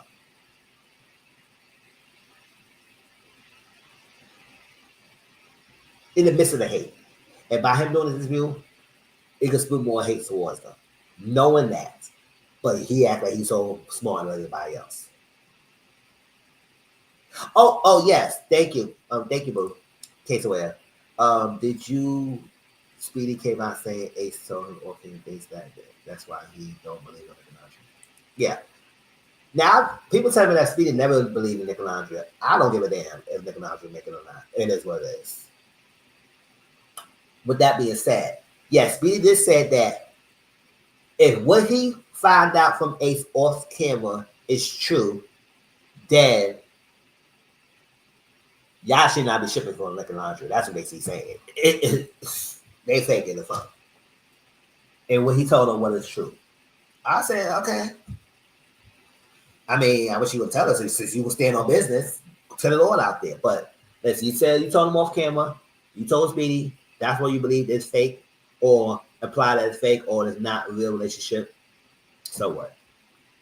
Because I don't watch the show whether they become together and stay together or not. Because at the end of the day, the clout and the deals and the followers, that's what the end game. And then you come love, that's great bonus. Even the premises is to find love, but the other stuff comes with it. So yes, he did say Ace told him something behind the scenes that made him believe that Nickelandria is not a real thing. This is Robin the Rave because this was the thing, and that's what production like. That's what I feel like production played into what social media wanted because they knew Nickelandria was a thing, and they speed things on to make that happen. Now, get Sierra out the villa worked well. I don't think they was gonna go that route until the Sierra thing came out.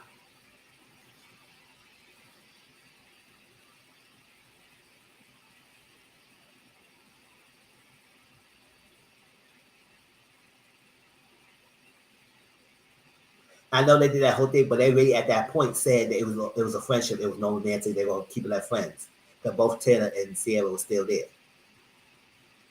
But when Sierra got left out, that spearheaded that Nickelandria thing, and the production just let that happen. So whatever.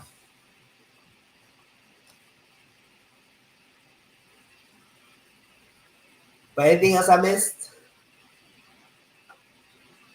Because after in this live, that's it. No more Love Island news and whatnot. We can still talk about it if anything come up on my Discord, but as live, that's it. Anything else? But if that's nothing, if y'all have different opinions and y'all felt something different about what I said and y'all want to tell me y'all side of things, feel free. I'm not a person who against anybody having a different opinion.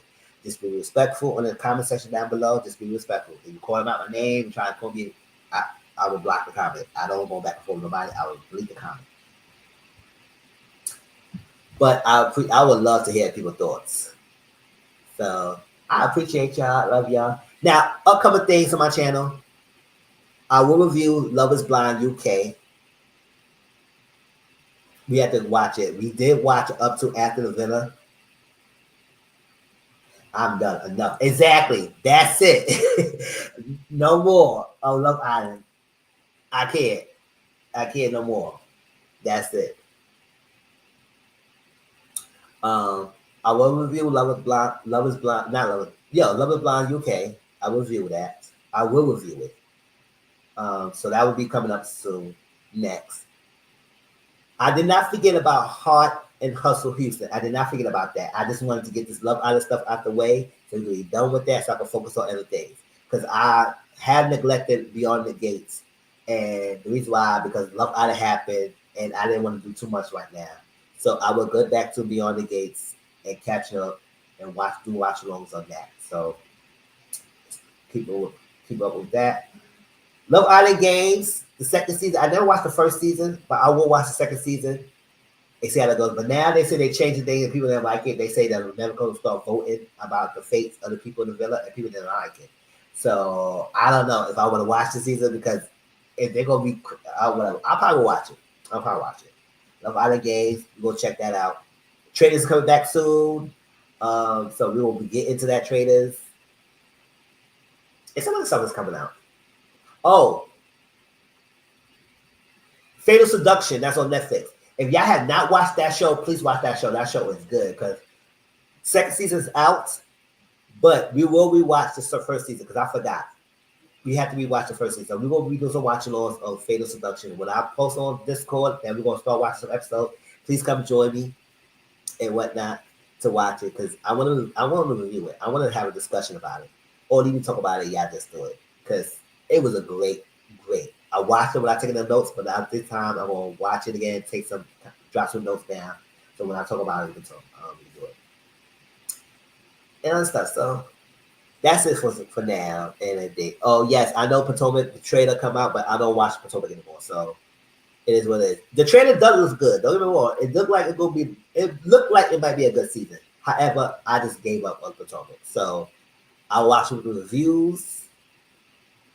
And that's the most I will able to keep up. Or not. On Potomac. I guess the cat is out the bag. I think Kate Michelle is joining with Housewives of Atlanta. So I don't know if I still want to watch season 18. Season 16. No, season 17. I don't know if I want to watch it. We'll see how it goes. But other than that, that's that.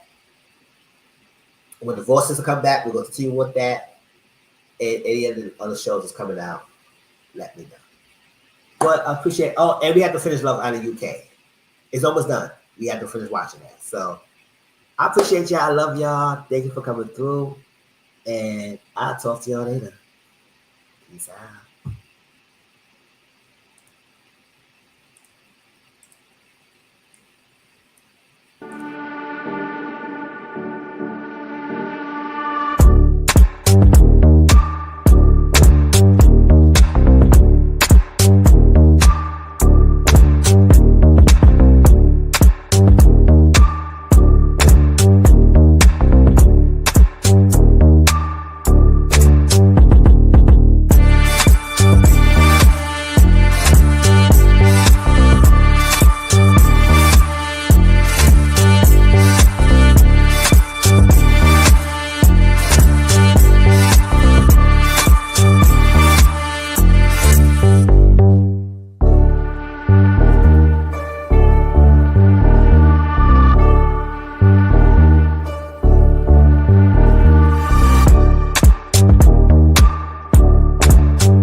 All right, later, y'all.